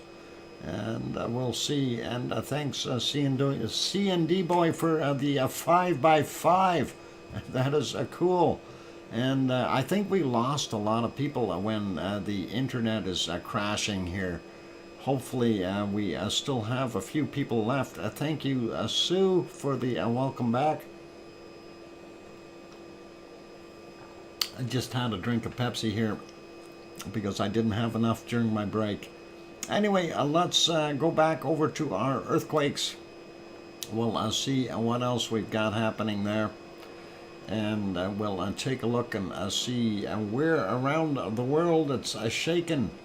So one of the things we already looked at is the ones here in the Mid-Atlantic Ridge, and that is always interesting to see. But we also looked over here where the big one for Eureka and area were for our good friend Frank McLeod there. Hopefully he's all good. And we do see a newer one here, 4.4 in Venezuela from 1108, 10 kilometers down for that one. And Hermione and Fluffy are still there, thank you. And Argentina, 4.5, and that is yesterday's at 23:45, 193.6 clicks down. Then another one in Argentina from today, from 4:24 a.m., 105 kilometers down. And that is from 4:24 a.m. So we'll head on over to New Zealand. Nothing new in New Zealand. Looking at Tonga area, 4.8 in Tonga, 7:46 a.m., 70.4 kilometers down for that one. And this one would be considered Fiji, 4.6. And 6:18 a.m., 573.8 kilometers down for that. Going over into Papua New Guinea, 4.9, and that is 45.3 kilometers down from 1:59 a.m. This one here in Indonesia, Timor-Leste area, 4.5. and 9:07 a.m., 487 kilometers down. And we see this one here just off the coast of Indonesia, of Java, and that is a 4.6 from 1655, 88.5 kilometers down for that. And sliding up a little bit more, we do see a larger one here, 5.1. And that is on the northern end of Sumatra, and that is 3:39 a.m. for him, 10 kilometers down. And then this one, 4.4, and they call that south of Bamboo Flat, India. Well, hang on, that's not India. That's a part of, I don't think that's India. Oh, boy. Anyway, that I think all belongs to Indonesia here. So I'm not sure where the lines are in the sand or the water. Anyway, then we also have this guy. It is in it's not quite the Marianas area, but that is Philippines, 5.2. 15:09 was the time on it, 35 kilometers down for that one. Marianas are out here, and we do have a 4.3, and they call that Northern Mariana Islands, and that was from 1755, and that is 568.2 kilometers down. Then getting a little closer to Japan from Izu area, or Izu Islands, and 5.2, 16:01 is the time, 10 kilometers down. We have a few in Japan. This one is just about right downtown Tokyo, 4.4, 11:47 a.m., and that is from 102 kilometers down, and then we have this guy here, 4.5, a little further out in the subduction area, 8:56 a.m. For that one, 10 kilometers down, and another one up here, another 4.4, and that is from yesterday at 22:20, 70 kilometers down. We do see this one in the Coral Islands of 5.4, and that was from 11:22, 87.2 kilometers down for him. And one more there is up here in the Kamchatka Peninsula, or yeah, it is, and that is a 4.5, 15:14 is the time on it, and 54.6 kilometers down for that guy. So very busy there with little quakes. We see one here in the Himalayas, Bhutan, and that is yesterday's at 21:21, 10 kilometers down. We don't see anything new right here. This, though, is probably well, they downgraded it. There's actually a 2 here, and that, of course, we discussed that earlier. Piggy felt both of the 2 that were there. If we go to the other map, we may be able to have a better look at it on there, and there you can actually see it's a whole swarm right in that area. So that one, 4.2, from that's the one she told me about from 1906, and the 4.5, which was she felt while she was in the shower at 8:12 a.m. So another one, where's this one saying Chile had a 3.8 5 minutes ago. So a little bit of activity there in the Aegean plate, doing a few rumbles with the battling with the African plate, as the African plate subducts under the Aegean plate, Aegean microplate. Here it shows these ones here in the Atlantic. There's actually, you know, the ones we only seen 2 there. They actually have 4 of them right in this area. 4.9 in the Azores, 21:37. This one is a 4.7 from 7:10 a.m. And then this one, 4.7 from yesterday at 18:55. And then the 5.3 from 7:20 a.m. as well. So a busy area there. And then, of course, down the mid-Atlantic ridge, there was another one. There it is. That one was the 5.1. We already looked at that, though, on the other map. So let's just zoom out again. We did have another one here, and that is in Greece, 4.6. That one Piggy did not feel, and hopefully that is okay. And yeah, here's the ones we just looked at on the other map. We don't see anything else up here. We do see this one from a few days ago. Let's maybe check the other map and just see if there was anything else showing up here. I don't believe there was, so nothing. And see, they don't report that one from the other day either, and it's kind of hit and miss between the organizations. And of course they've got a whole bunch listed here. And this one was from yesterday, 3, and that is very close to the Dominican Republic. Let's go have a look at Chile here, though, to see the latest one. That was just off shore. Could be that one. No, that's central Peru. Happened. Oh, that just happened. That is what they're calling it, central Peru, not Chile. 4.7, that is a brand new quake there. Let's see if it's on the other map. And no, not on the other map. That would be somewhere around here, 5.2. No, that is, no, that's from the 30th. So there'd be another one in here showing up soon on this map as well. And hopefully they'll get them up to date. Anyway, let's pop over to the Canary Islands, and we'll see what's going on there. I just want to zoom out here and look up in the top. Yeah, we still see these older ones, from the 31st, and there's 2 of them. Not going to worry about those. But the stuff here in La Palma, we did see that they do have a few new ones. And let's see, at least 2. So we've got this one right here is a 0.9, 12 kilometers down. Came in at 5:46 this morning. The other one is a 1.2, came in at 7:20.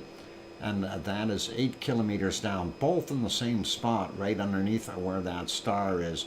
So and that is kind of interesting to see, and hopefully it won't be too bad. Bop that boppers.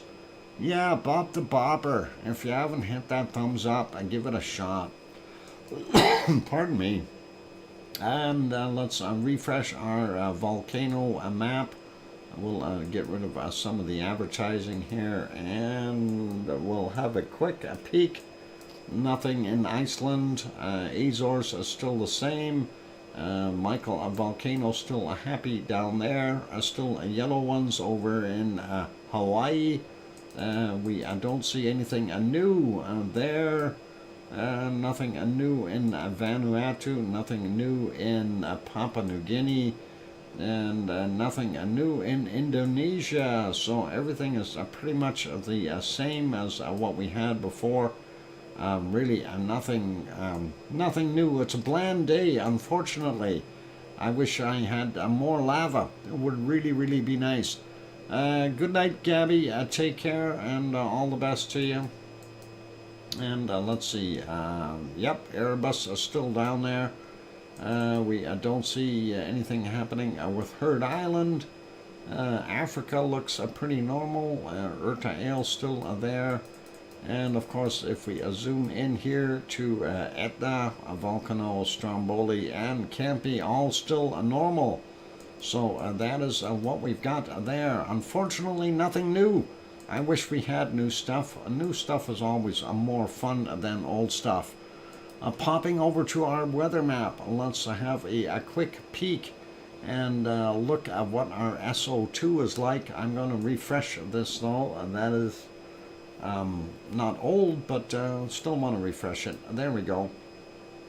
And looking at North America, nice to see more and more blue getting back into the Arctic region, as well as into the United States and Canada, as a lot of that SO2 is starting to move out. We do see more pushing towards us though, unfortunately, and it is what it is. So we see it fairly heavy through northern and eastern Alberta here. Actually, this is coming from somewhere around Prairie Grand Cache area, and flowing up and back down with the jet stream. And then of course the pollution from Edmonton going all the way out. I am not very proud of that. And looking at what we see here in northern Ontario, still quite congested, and same thing with around the Great Lakes on the US side. And looks like visibility will be a little bit impeded there for our people in Nova Scotia and PEI as well, and not so bad for New Brunswick or Newfoundland, but Labrador's got some in there as well. I blame hangovers for the lack of boppers. Oh boy, that could be. Looking at what we see here, still from Popocatépetl and of course Mexico City itself, because there's over 22 million people living there. They're going to create some SO2, and there's no question about it. Anyway, we do see it moving up and hitting the tip of Texas, getting into Louisiana, and flowing through Mississippi and those places, and heading northward as it dissipates. We do see this stuff here, though, from Central America, all heading into the Pacific, and kind of being mushed around in various ways. We still see this plume here. Most of that was from Reventator, and that is starting to dissipate as well, which is nice. The ones in Chile, of course, are blowing inland into Argentina, and it is the way it is. We see some of that SO2, though, making it all the way over to the Atlantic. Now, before we get into Australia and that, I just want to mention down here in Antarctica, the reason we are seeing all of the SO2 here is because the ice is melting. It is a summertime there, and a lot of that SO2 that normally gets washed out of the air with rain is also taken out of the air with snow. And when that snow piles up on the edges, of course, those edges of the Antarctic continent are subject to melting and releasing that SO2 gas all over for our pleasure to have a second time around. This may be SO2 from Hunga Tonga Hunga Ha'apai from when it erupted. So just saying, you guys, but it may not be, but it'd be worthy of testing. Anyway, White Isle volcano north of New Zealand still doing its thing, and it looks like the refinery may have taken a day off a little bit. We do still see the coking plants doing their stuff in Australia there. And Tofua, I'm not sure if it's just Tofua, but a fair amount of SO2 are still there. And I know that is Yasur, and it looks like it eased up from Aoba a whole bunch, not so much SO2 today. And looking at Papua New Guinea area, pretty much all the same, and nothing new here. Luola talk be over here somewhere, and adding to that plume, of course, Semeru is right in about here, Raung beside it, and not throwing off too much. And we know Merapi has been fairly active, so that's causing some of that. And of course, we've got Jakarta and a whole bunch of people here doing some of those things. Over here is where Krakatau is, and I don't know if it's throwing off too much. And I don't know if this is volcanically related, but it could be. We'll see what goes on in the future here with the spots that we see here. This one, I think, is a city or a people. And this is, what is this? Kuala Lumpur, definitely a city, a huge city, so they are seeing some of that. Ibu and Dakono still working away, and we aren't seeing too much from the Philippines. China's putting out a lot of SO2, and looking down here, our Subanoshijima, even though it was erupting, is still not overly bad there. But we do see a fairly red spot here where Sakurajima is, and that is good. Hey, Grenzed, good evening. Glad to have you on board. And then, of course, we get into our Kamchatka Peninsula. We see the winds are going in multiple directions here, but our SO2 is still coming out of those volcanoes. And sliding down into the bottom, we see a little bit more from not necessarily Reunion Island. That is this one. I wonder if there's stuff going on. Let's see if that is the volcano there at Reunion Island. It's not active, so doesn't look like it's coming from there. It might be from the other island, and that is there. I'm not sure what they call it. Flick and Flack Beach. That sounds kind of crazy, but that is actually a very nice shot. Anyone go to the beach? It looks pretty nice there. That would be pretty cool. Alright, let's carry on. And no, I'm not wearing my budgie smuggler's bathing suit. There we go. South Africa still smelting away. They've got lots of gold to smelt. Not so much coming from our stuff here in DR Congo, and we can barely see where RTVE is, and that would be somewhere right around here. But we do see where the refineries are in Saudi Arabia, Kuwait, Baghdad, and of course up here in a couple of locations in Iran. So that is it. And Beirut throwing out a bunch of SO2 as well. So the whole areas there are getting covered, and the northern portions of Greece.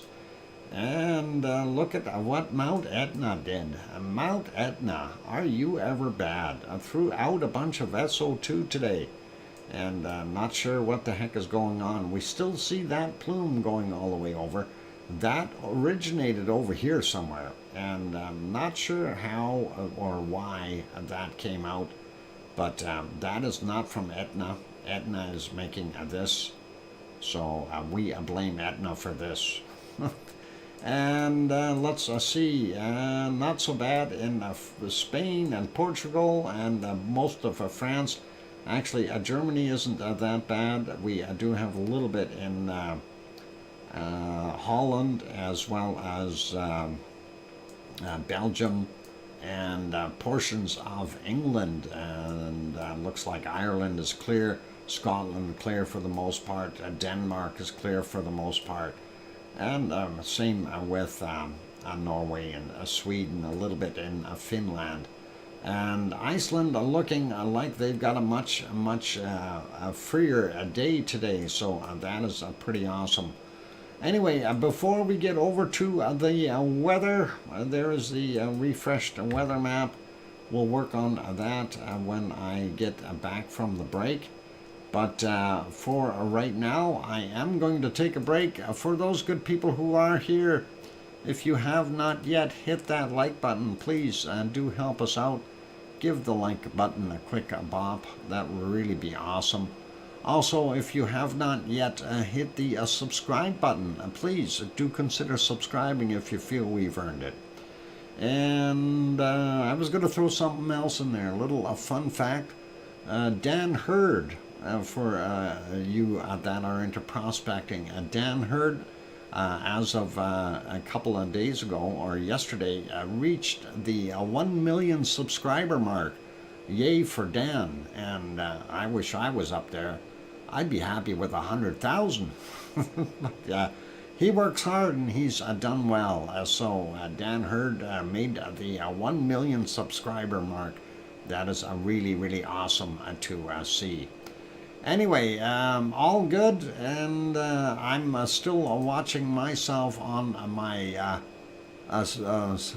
monitor here on the studio screen, which is way behind, so all good. Yep, Sue Hayes says, wow, good for Dan Hurd, and yep, he's an awesome guy, and I hope that will continue and treat him well, since he's gone through quite a bit with his heart surgery and all that stuff. So very good to hear that he is doing well with YouTube. Anyway, on pardon me, on that friendly note though, I watched some of his videos. Cool Sue. I watched actually quite a few of his especially the ones down in the area where he lives, and that, because that's kind of the area I would really like to live in too, out in BC. But we know what BC stands for. It says bring cash. Anyway, on that friendly note, I'm your host, DrFox2000. Bop that like button and subscribe if you haven't done that yet. I'll be back in about 5 minutes. I'm gonna take a little bit of a break, and don't go away. And then we'll do the weather. Thanks.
And there we go. The microphone is back on. Welcome back, everyone. I'm glad to have you on board. Hopefully, we're still hanging in there.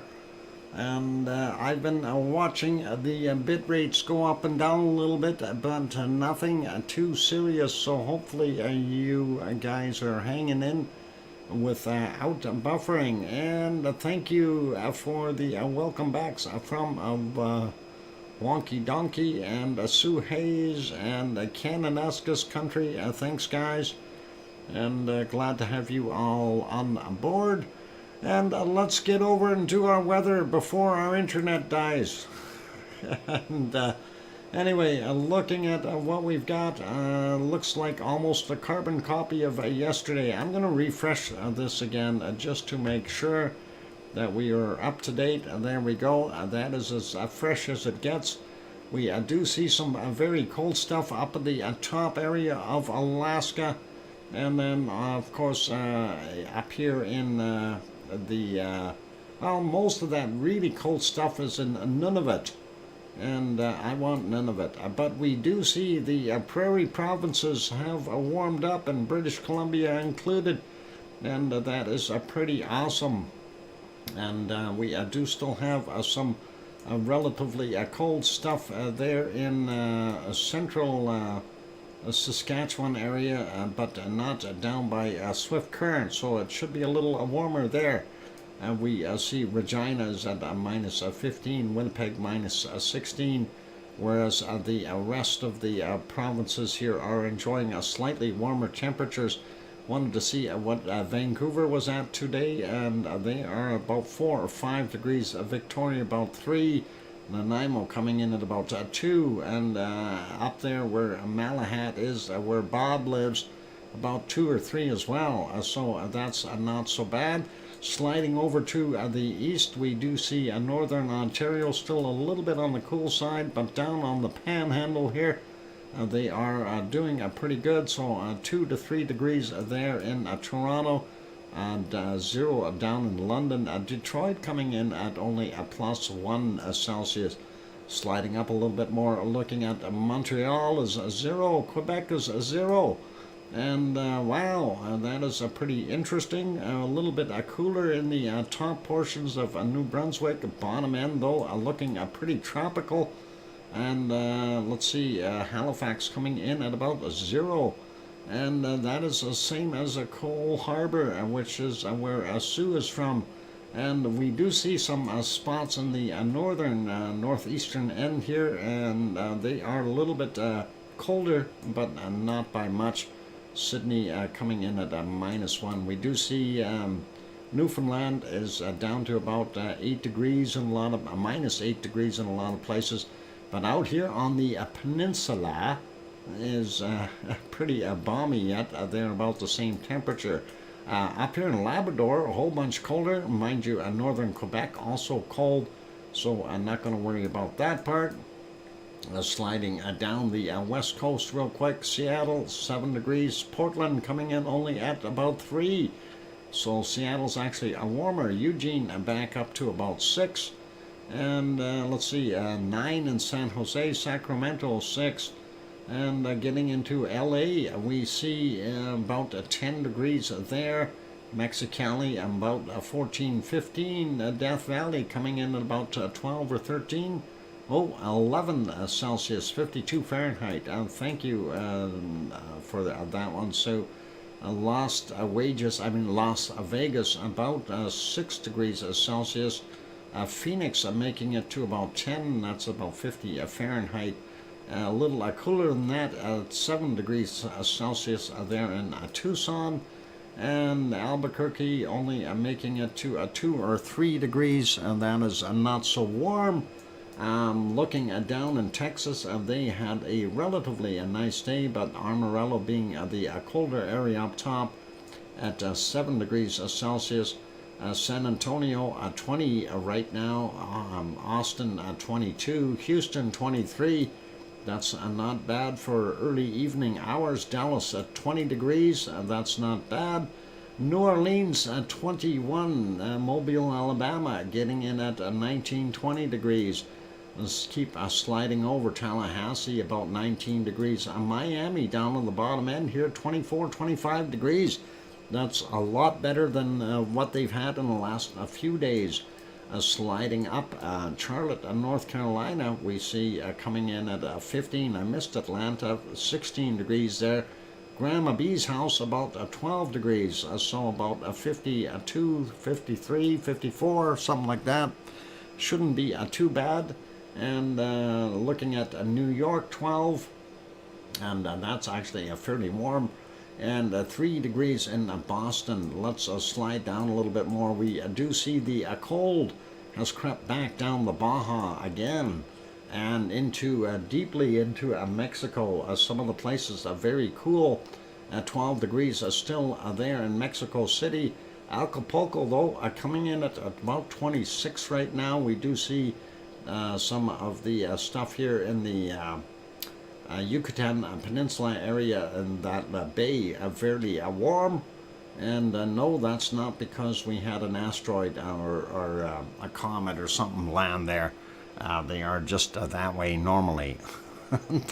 Anyway, Cancun coming in at 25, 26. Central America, not too bad. And of course, you got to remember the sun has gone down, so these guys are all in early evening or nighttime temperatures now, and looking not bad. About 24 there in Rio de Janeiro. That is beautiful. They've got a nice evening, and we do see that it's not quite as hot in Argentina, and some of that cold is bleeding through from down below here from Chile, making it Chile in Argentina. Buenos Aires coming in at about 22 degrees, and of course we are seeing anywhere from about 16 to about 20 degrees there in Uruguay and Paraguay, 24, 25 for the most part. Let's jump over and take a look at what New Zealand looks like. Christchurch made it to 21 degrees. Looks like some very nice temperatures in Christchurch today. A lot warmer, or in New Zealand, a lot warmer than yesterday. So very nice. And Wellington, 20 today. Auckland coming in at about 22. Grenzet's house about 21, 22 as well. So that's what we've got there. Let's look at Tasmania. Little cooler than yesterday. Hobart only at 13, but that's okay. Looks better, and looks like about 18, 19 in Melbourne. And let's see what we got in Adelaide, about 21 degrees. Sydney coming in at 27, 28. Thanks, Cananascus. And Brisbane, home of Oz, coming in at 31, 32 degrees, depending on where you point the mouse. That is quite hot. And looking in the outback, we are seeing those temperatures starting to go up. 42 degrees in some places, and that is a lot of heat. And let's go over, have a look at Perth, and that's about 29 degrees there. And here we see 43 in some spots, 44 degrees. Wow, and that's going to be the high temp on the planet is at 44 right there. That is pretty awesome.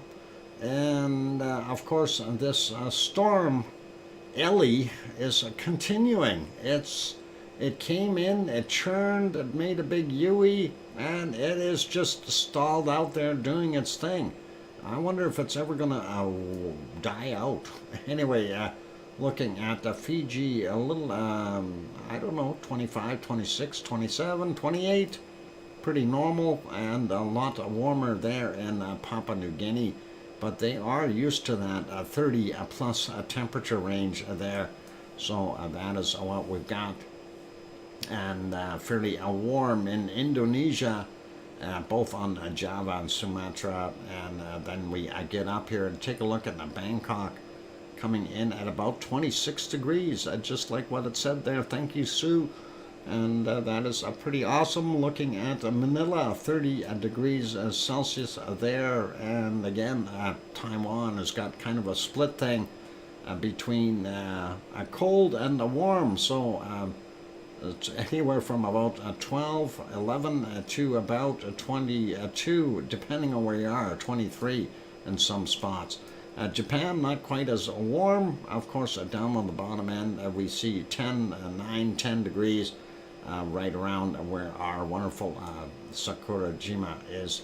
And we slide up a quick peek at Tokyo, 9 degrees as well. And then we see some of the colder temps in the higher elevations. And of course, up in the top island here, we have some very cold temps with lots of snow.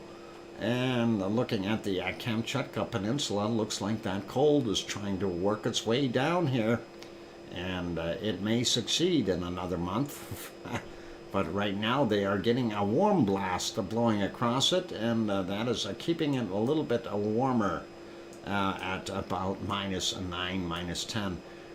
Not so bad in, that looks pretty nice in Sri Lanka. And looking at what we've got, bottom end of India, not bad. 7 in Delhi, that is pretty cold for them. Going down here, Cape Town, South Africa, 14 degrees, a little cooler today. Usually they're about 16 or 17. And since we can see it, Johannesburg about 15. Madagascar looking pretty good on the western. Actually, it's pretty good all the way around for the most part. It is getting near dawn there, so that is not bad temperatures. Same thing with the middle portions of Africa. We are still seeing quite cool temperatures in the Sahara Desert. That is not good. And we are only seeing about 11 or 12 there in Cairo. UAE still not warmed up. They are from about 17 to about 20 degrees. And same goes for Oman and Yemen, of course, a little bit colder. Looking at what we see up in Baghdad, 6 degrees. Turkey, minus. They actually warmed up a little bit, but that cold did move in. There's a high sitting on top of that, so that's going to keep it cooler there. And Piggy says, though, it was a really beautiful day there for her. And it says on the map here about 13, 14, 15 degrees, depending on where you're pointing the mouse. Thank you, Sue, for the 13 degrees there on the other weather guessers. So let's take a look at what we've got in Sicily. The coastlines are going to be the warmer areas, of course.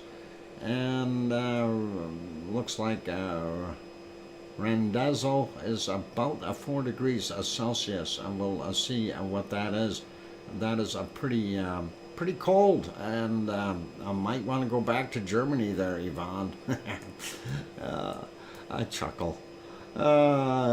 She didn't go there to keep warm, that's for sure. She went there because she enjoys it.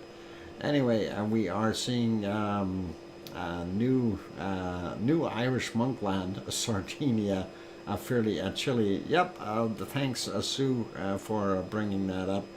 And yeah, Sardinia, anywhere from about, well, coastal areas are nice.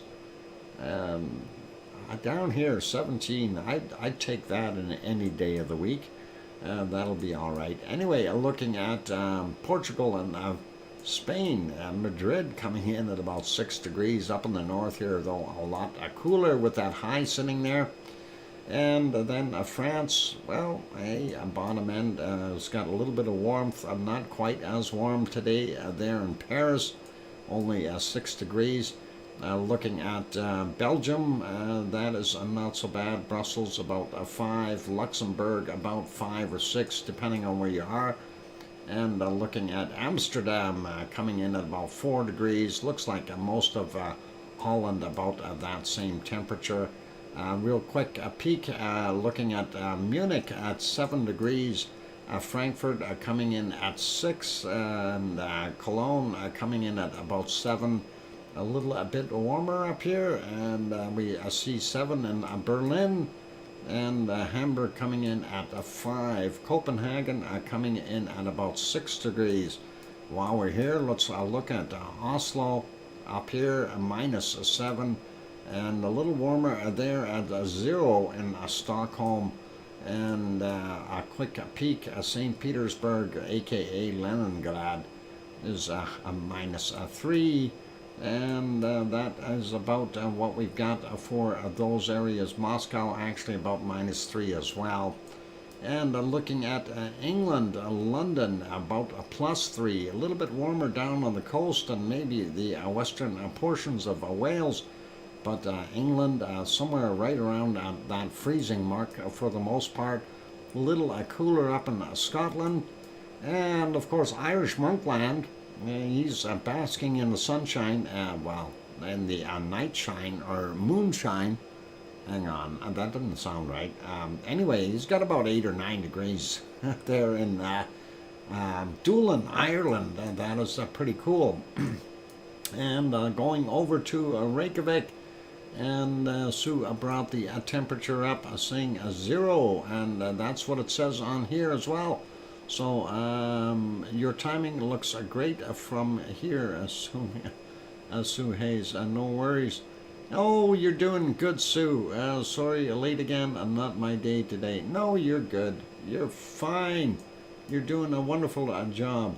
And we see the western part is colder than the east, though they've got 2 or 3 degrees over there. Some of that warmer air is blowing up there. Hopefully that'll move over and kind of hit the whole island of Iceland. All right, let's go over to precipitation really quickly. And we see along the coastline all the way down to the bottom end of California. We've got rain and snow and all kinds of mixed things for everybody, including some stuff interior of British Columbia. Northern end of the Yukon, as well as Northwest Territories, has a system in it. Nothing there in Alberta or Saskatchewan or the bottom end of Manitoba right now. We do see that system over top of Hudson's Bay, and that is of course bringing that snow for them and churning this stuff over here in Quebec. And we do see some stuff here in Labrador and Newfoundland itself getting some snow. Doesn't look like too much snow in Nova Scotia, maybe a little bit out here, and a very tiny bit in New Brunswick.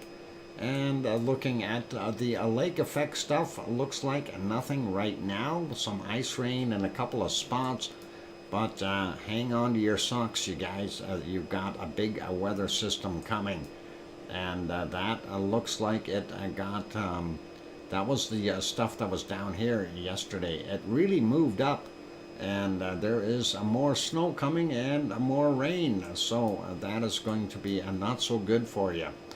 The western part, though, here in California, they are definitely getting more and more rain. It's always, feast or famine, and now they've got so much rain, they're going to end up getting flooded. Not much in Mexico. Getting into Central America, we see different rain showers all over the place. And looking at, of course, the Amazon rainforest, it's raining in many places. How about that? And it's raining here in what? Oh, it's raining in the San Francisco Bay area. Chilly rain. Okay. No, chilly rain is down here on the map. This is chilly rain. Where you are, you got California rain. Where's that San Francisco? There. This stuff here. Yeah. Just be lucky you're not getting any snow. It's not far away from you either. There's some there. Just north of Santa Rosa and Fairfield. Oh boy, that could be a trouble. Anyway, let's get back to where we were. So yeah, South America pretty much normal. And looking at New Zealand real quick, we see, hey Thor, good morning. Just before it ends, you bet. Glad that you popped on board. Anyway, we do see here, not bad for the South Island. The upper tip of the North Island, though, getting a little bit of rain up there, and a few spots in between. Maybe Grenz is going to get some rain too. We'll see where this low goes. Right now, that high over here is pushing that. I don't know if that's going to move up or where it's going to go. Anyway, we do see here that Hobart has got, or sorry, Tasmania has got a little bit of rain. Hobart is dry. And Melbourne is dry, but in between they are getting some rain there as well, and along the, I don't know what you want to call that, the coastal area, but not right at the coast. And then, of course, Ellie up here causing all of this problem. Ellie, go away. You've been there long enough. Ellie May, one of the Clampets. And, of course, Fiji getting some rain. Same with Vanuatu. And that is getting all the way over into Papua New Guinea. And lo and behold, rain and clouds and storm and stuff there in the Indonesian area. Go figure. And the Philippines, the rainy season is upon you. And then we go take a look at Japan. Bottom end, not so bad. From Osaka north, though, starts to look pretty nasty, with a mix of rain and snow coming off of the Sea of Japan, and going up here into the Kamchatka Peninsula. This is the new Olympics will be held up here, since they have lots. That's the Winter Olympics. They have lots of snow. I'm kidding. They won't do that. It's too cold there. No accommodations. No food. You'd have to eat whale blubber. That's not good for you. And looking here in South Africa, we do see spots of rain everywhere. And of course out here in Madagascar as well. Pretty dry in the Sahara, even though it's cold. We do see this system still hanging around Saudi Arabia, though. That is probably good for them. They like rain, since they never get any, and that is pretty nice. And the coastal areas are getting a little bit of rain. Doesn't look like anything for Piggy. And maybe a little bit of a fog right now there in Sicily. Looks like maybe some rain off the shore a bit, but don't know. And Sardinia looks dry as well. A little bit of stuff here along the coast of Spain is getting it on the Mediterranean coast. Same thing with France getting some of that. And then that goes all the way into through Switzerland, and all the way into bottom end of Germany. So isolated spots in Germany. Looks like pretty clear for the rest of France, and Belgium and Holland and Luxembourg. They're all pretty good looking there. And some rain there in Denmark. And looks like the eastern portion right now, no rain. And then, of course, looking at the bottom end of Sweden, we see Stockholm might be getting about, what is it, 0.8 of a centimeter of snow every 3 hours, so that's not very much. A little bit there on the tip, and then when we go up to the top of the Norwegian coast, fairly heavy snow. This is not unusual for them. And looking at England, we don't see too much rain. A little bit down here by Perth, or Plymouth, I should say, and a little bit around London, but looks like the rest of Wales, England, and up here in Scotland is dry. And I bet you it's not raining at Doolin. It's raining everywhere else in Ireland, though. um, uh, Irish monk has got his umbrella set up. And of course, we see snowflakes everywhere there in Iceland, with the exception of this little strip and this little area. So they are getting some of that wonderful snow. And hopefully that'll ease up. Let's go back to temperatures, and we'll go down to the Antarctic first, find our cold spot. And boy, I'm just looking at the color here. It's really changed. We may not have very cold temperatures down there at all. Minus 37 degrees Celsius. That's almost t-shirt weather for the penguins. Holy macaroni. That is a warm minus 37 C. And yep, that is 35 there, 36, 37. Do we have a 38 somewhere? There's got to be a 38 in here somewhere. Come on. Oh, yeah, I see. There's a 38. Minus a 38. How about a minus a 39? Anything? Anyone? Anywhere? Oh, darn it. A minus a 38 it is. So there it is. We don't see anything colder. But still, that is pretty incredible, and a minus 38 degrees Celsius. Let's go have a look at Greenland and see what they've got. And I'm sure that I've seen at least a minus 58 there somewhere. There's right off the bat minus 52. Let's zoom in just a little bit more here. And look in that general area. We don't see anything too cold there. What about down here further? Minus 48, 49. Oh no, that's pretty nice. Tropical weather almost. And going up here. Let's see, 43. That's not so bad. And from there on up. Usually it's pretty cold though. Minus 50 there. Minus 51. We did see a minus 52 here, but let's see if we have anything colder up in the further northern portions. Let's see, 48. No, I don't see anything there. What about up top here? Minus 37. No, this looks warmer up there. That is pretty interesting. Warmer further north. That is always cool or warm. Anyway, yeah, minus 51, 52. Do we have a minus 53? No, I think a minus 52. Oh, there's a minus 53. For Greenland, do we have a minus 54 here somewhere?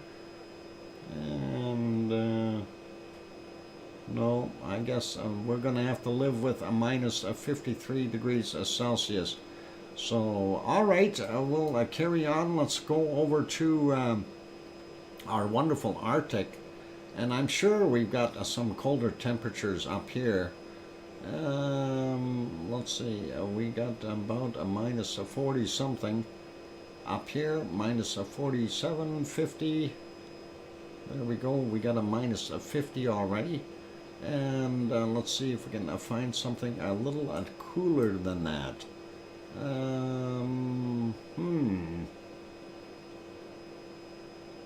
So we know it's about minus 50 in this area. Let's take a look at a couple of other spots. We know it was fairly cold there, but let's take a look at the northern portions above me, the stuff that's going to come down. And I already see that is going to be cold coming for us. And yeah, minus 42 is what I see about the lowest over on this side. And we don't see too much, minus 41 there. And we don't see anything there. Let's go have another look on some of these other places. Some of the colder spots. What do we got there? It's really almost tropical up there for some reason. Minus 13. Wow. That is crazy. But yeah, let's go back to the cold land here. This, of course, being up in Nunavut. And, you know, we really want none of it. Anyway, there's the minus 49, minus 50. And I don't see anything colder than a minus 50 so far. Oh, minus 51. And do we hear a minus 52? I don't see one, not yet. But scan that area. No, nothing there. I'm going to say a minus 51 degrees Celsius for this.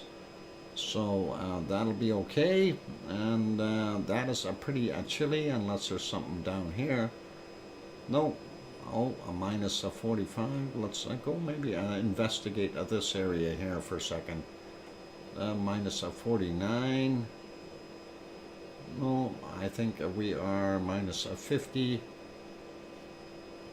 Yeah, minus 51 was the coldest that I had found. So I'm going to go with that, a minus 51. And let's go have a quick peek in Siberia.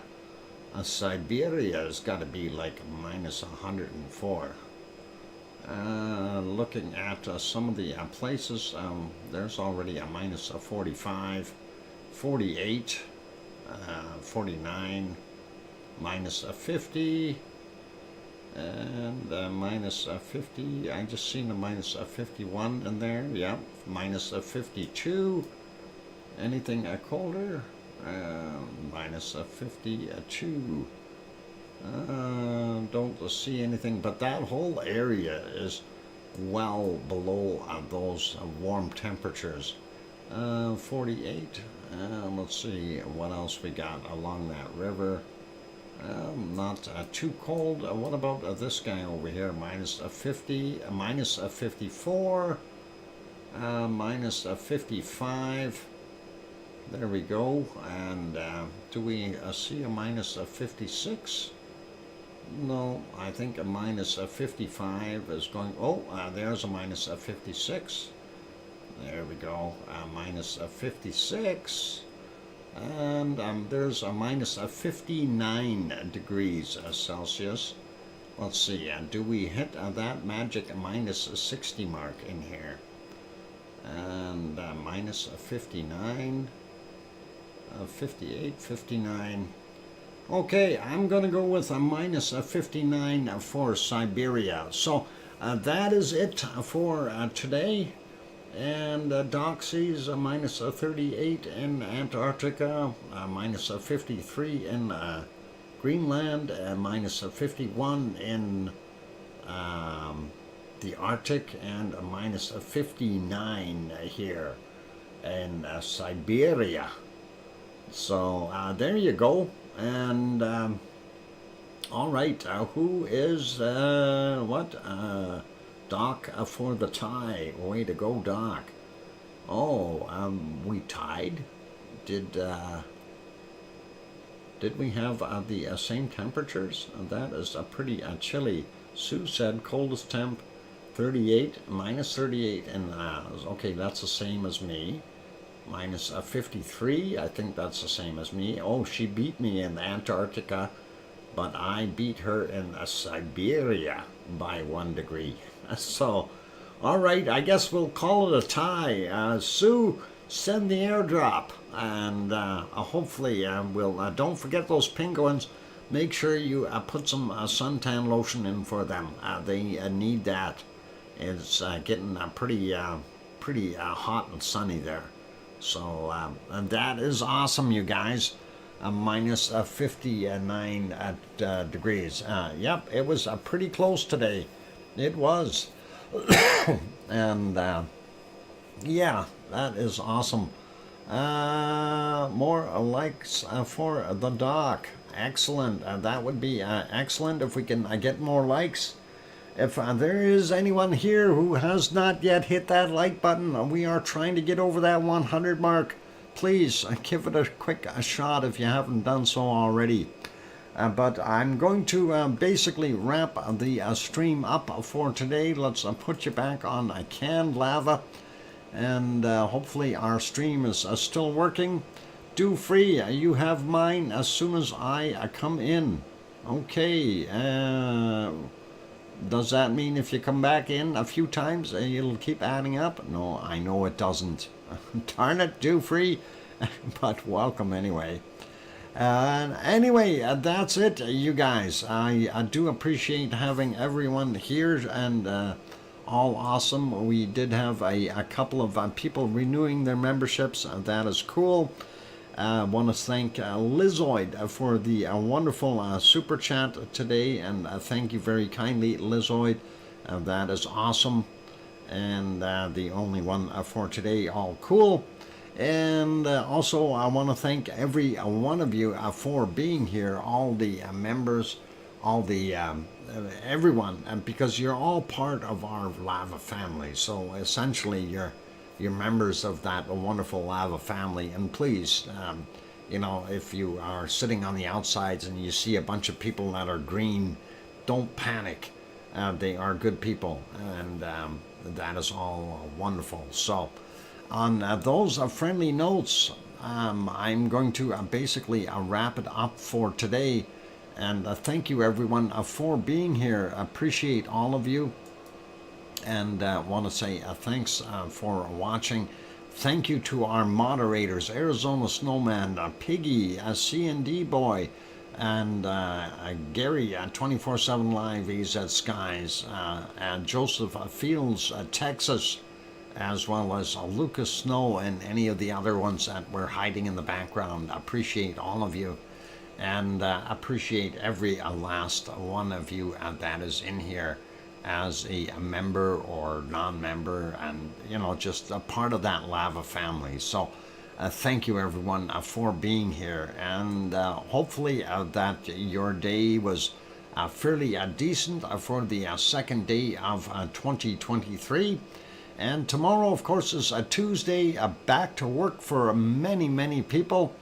And I'll be out doing job hunting as of tomorrow. And we'll see what we can come up with in the near future here. So anyway, be good, be kind, take care of yourselves, everyone. And please, most of all, as I always ask, please make sure you tell your loved ones that you love them tonight, for tomorrow is never promised.